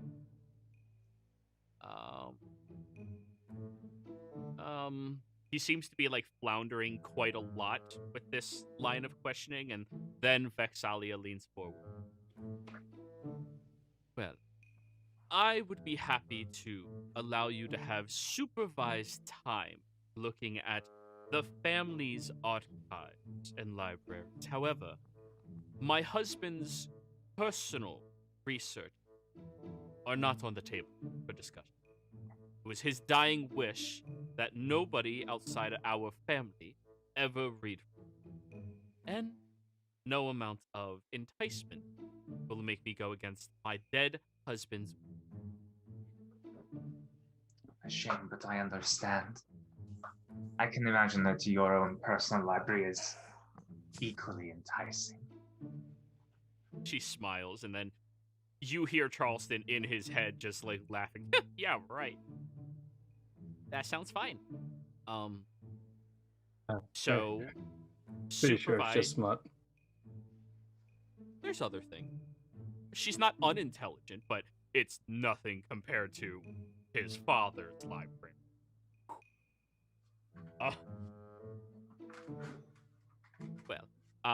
So in lieu of your payment, which means the 10,000 would be distributed across the other 5 instead, and then the 3,000 would be distributed across them as well.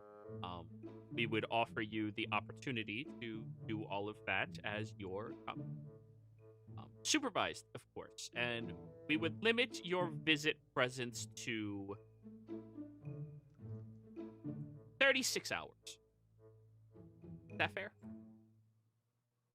Most agreeable. You have my thanks. Yeah. And you're doing a wonderful job. Roll me a persuasion roll.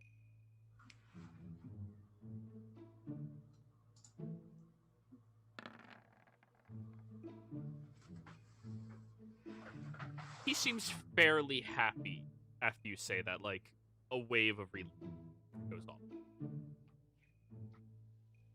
So, were there any other special accommodations you all were looking for other than the Vox Machina official Dungeoneer's kit?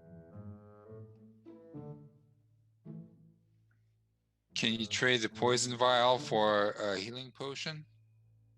Well, I think you'll want the antidote for the poison, just in case, we get... I'm immune to poison. Well, if you would like to make that swap, that's perfectly fine. And Vexalia looks over at you. Really? Oh, How? That explains. How immune to poison?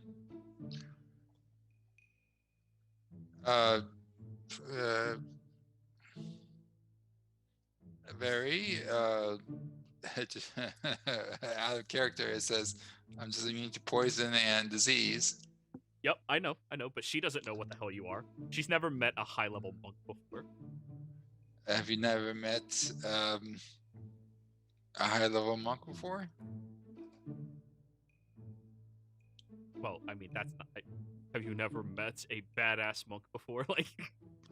I don't know what you're referring to with level, but... Okay, you're right, that would be what he says. Have you never met a badass monk before? No. She reaches down into her, safety holder, and she has a very tiny vial of this almost translucent liquid. It has a very slight yellowish tint, like very, very slight. Like a gallon of water with a quarter of a drop of yellow food color.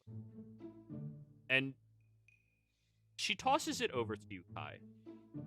I grabs Drink out the that. familiar. Why? What is this? Well, it's something that I have been making for a long time. I want to see if you are actually immune. Don't worry, if you die, I'll have you resurrected. Kai shrugs his shoulders and pops it open and downs it. It has no taste to it at all.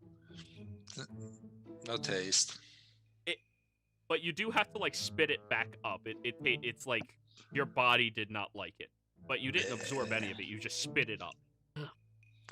There. I have uses for you after this, of course. Kind of. Like to spit.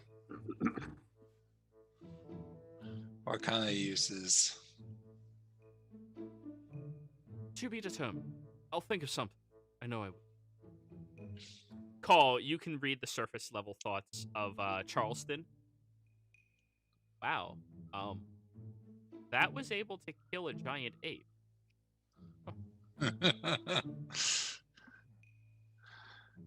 You're muted, Taryn. Nobody touched that saliva on the table. Is it like bring to the table? No. What were you saying, Taryn? Would I know what type of poison that is? Roll me a poisoner's check utilizing intelligence. I don't have a poisoner's kit, so just You're not proficient in poisoners? Mm-mm. Oh, then you would have I know. zero chance of knowing what it is. Ah, gotcha. Yeah. Yeah, this is not a thieves' tools thing. This is a... Well, I was just thinking, like, you know, because we've done assassinations. If I'd run into it. Roll me a on history that. check. Well, I mean, also, the only thing you have to go off of is it's a slightly yellowish tint to it. So, yeah, roll me a history. Okay. I'm going to use my game advantage. And the DC is very high. I want to know what this is. 17, so no. No idea. You've never encountered something that looks like that. Alistair was just like eating his food. Just like looks back up. Like looks at the yellow liquid that I just spat back out.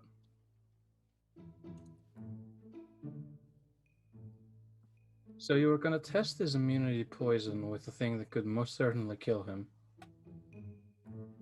It's a bold claim. I want to see how truthful. That's a fair point, but that's like shooting a man in the foot for saying he has an iron foot. Trust me, Oh, I saw. No, it's like shooting a man with an arrow that says he's immune to arrows.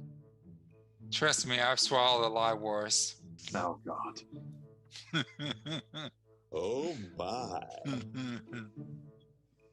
She It makes smiles at sense. you Taryn when is you say just. that.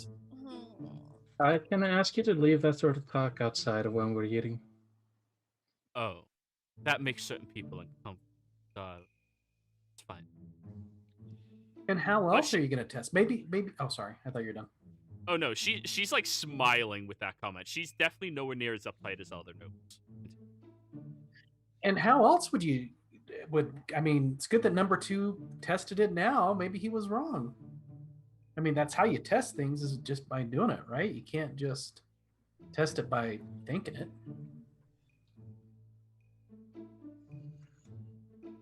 That is, yeah, that's incredible. Also, none of you fret about touching, though I wouldn't dare touch anything that was inside of another person that I'm not private with. I would only be worried about you consuming. The nature of this particular toxin can only affect you if you consume. There's nothing on the touch, injection, or any other type of entry into your system. Interesting. I constructed it to react to stomach acid very hostile, so that the acid itself would actually become 10 times as active and would break through your stomach.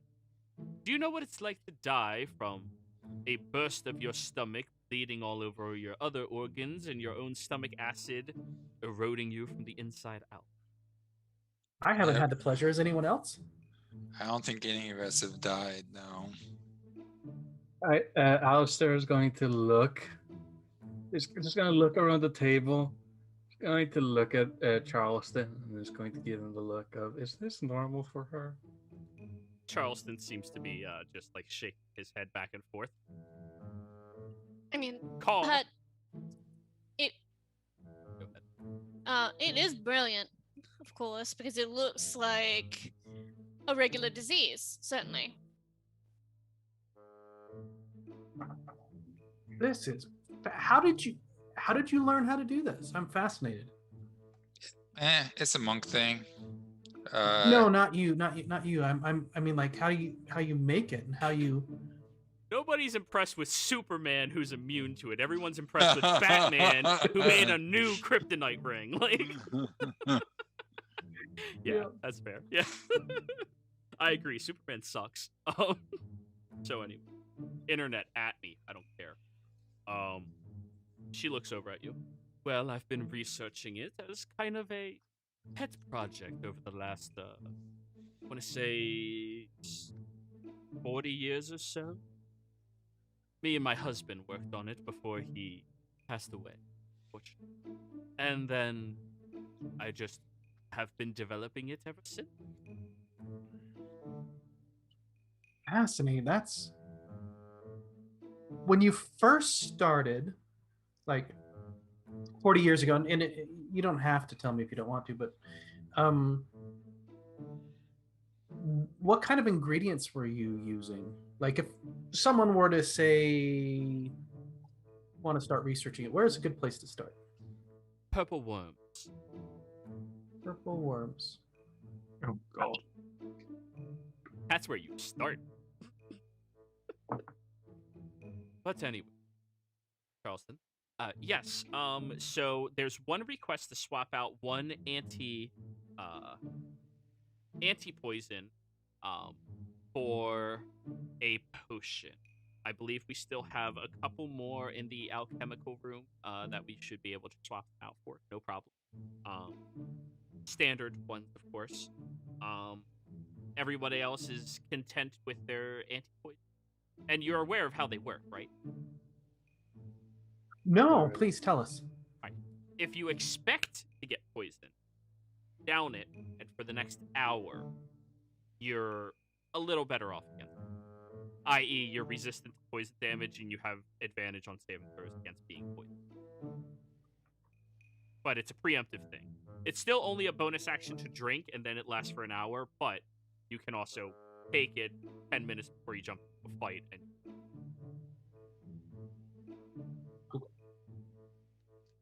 that was player saying that, not Skeeter.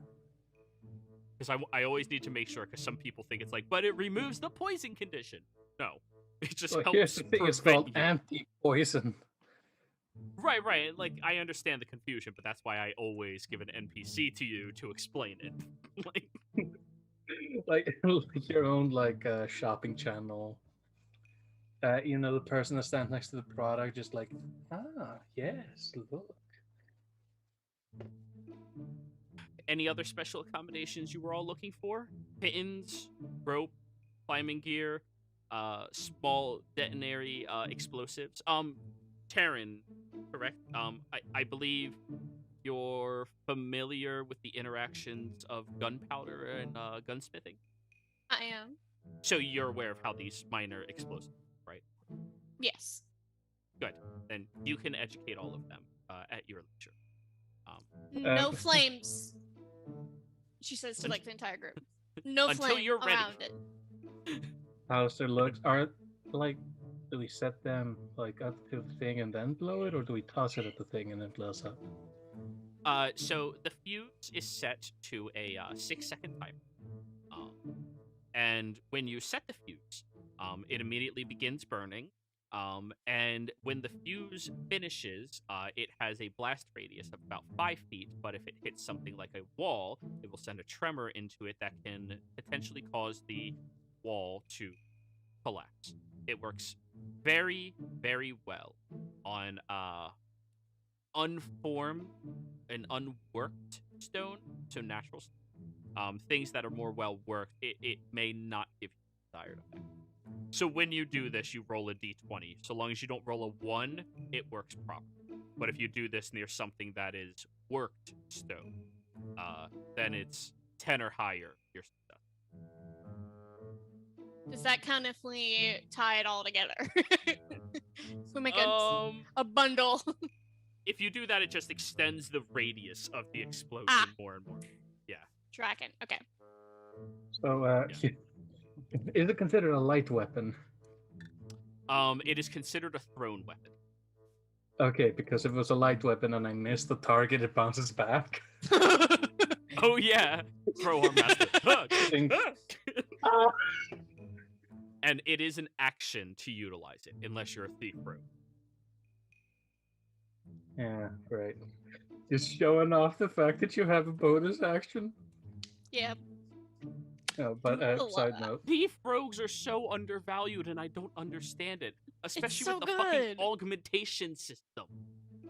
But here's the thing, this is really mostly just in your domain.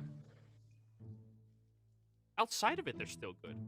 I use a They're wand of good. magic missile. Bonus action, magic missile. Oh yeah, Taryn, Yeah, remember that whenever you use your augment gun, if it says as an action you do all of this, because you're a thief rogue, you can bonus action. Keep that in mind. Yeah. Now, if it says as your attack, it's still an attack. But if it says as your action, it's only a bonus action. So now she can consume people's souls as a bonus action. Great. Yeah, offhanded. Just not even looking. Pop. Jesus Christ, you've given her too much power. Don't worry, she'll have to No. pay for it. Yep, I have to go hunt On a raw.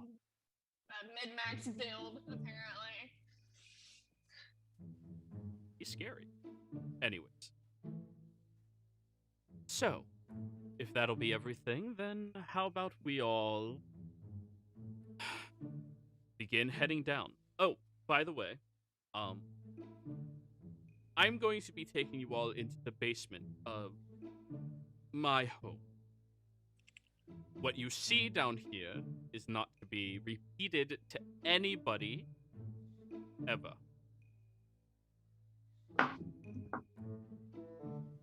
We are going Half to of me is blindfold you. thinking that this is just going to be going through the sex dungeon. And the reason for the blindfolds is so that there's no spoiler for 8. So. Who's thinking that? About the sex dungeon? Carl. Alistair and Kai. Oh, I thought Carl. No. Wow, you have an indoor swing. That's so cool. Yeah, Kai would probably think that. Yep. He's got a one-track mind. So, for any of you who have seen Campaign 1, all the way up to this point, you head downstairs into her basement, at which point you are all blindfolded. And if you know what's down here, it's down. And keep going. As you There's the Tezzeret. make it... I'm specifically not saying anything, Carl. It's a Marvel joke. Jesus. So, as you all go down here, you exit out into a different room, which connects you directly into the Underdark, where the blindfolds are removed from all of you. And Vexalia smiles at you. Well, best of luck to all of you in your journeying. Here is your map. You just need to follow it very specifically. And of course, if you come across any of the other factions, well, if they initiate on you, no harm, no foul, but don't initiate on them first.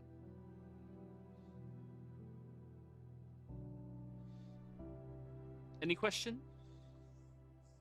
I have a question for the DM, point of clarification. Yes. So, if we get in a situation and it's roll initiative, are we assuming we can still attack? Or if it is roll initiative, it will either A, be because you guys are causing an initiative to happen, or Right. B, because you see that initiative is about to happen upon you. okay, At I'm which just point, making sure the that moment they do something to you, gloves come off. I mean, self-defense, even in their society, yeah, do it. Like, defend yourself.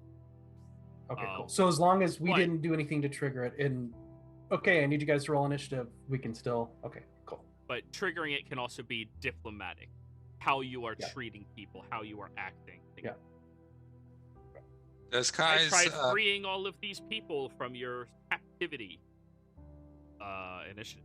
Like, Kai's teleport's pretty much silent, isn't it? yeah. The only thing that makes noise is you. Okay. At some point, Kai, when no one's looking, Kai will turn invisible, tap Taryn on the shoulder, and then teleport away as she looks. And the only person who can see you is Paul.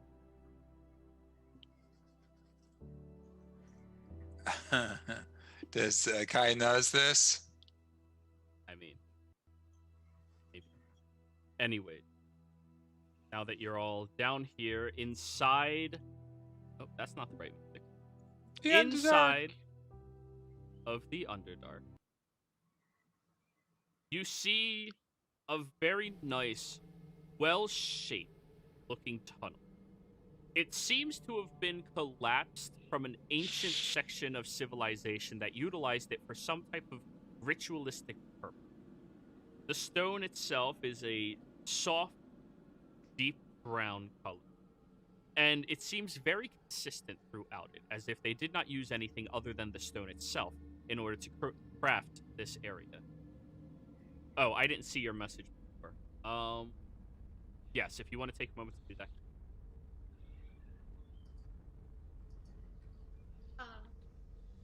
Sneak, darling. Yes. Before we head out, I wanted to give you this. And she pulls out a pendant that is the tip of an antler, and it has metal worked around it to make it a pendant. There's this was given to my brother when he was named a protector of the clan.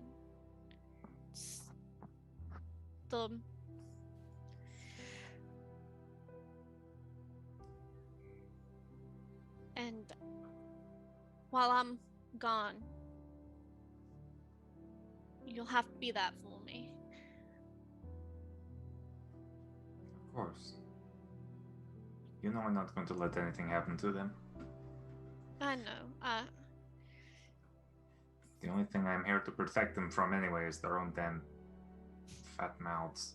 They're more than capable of looking after themselves. But don't worry.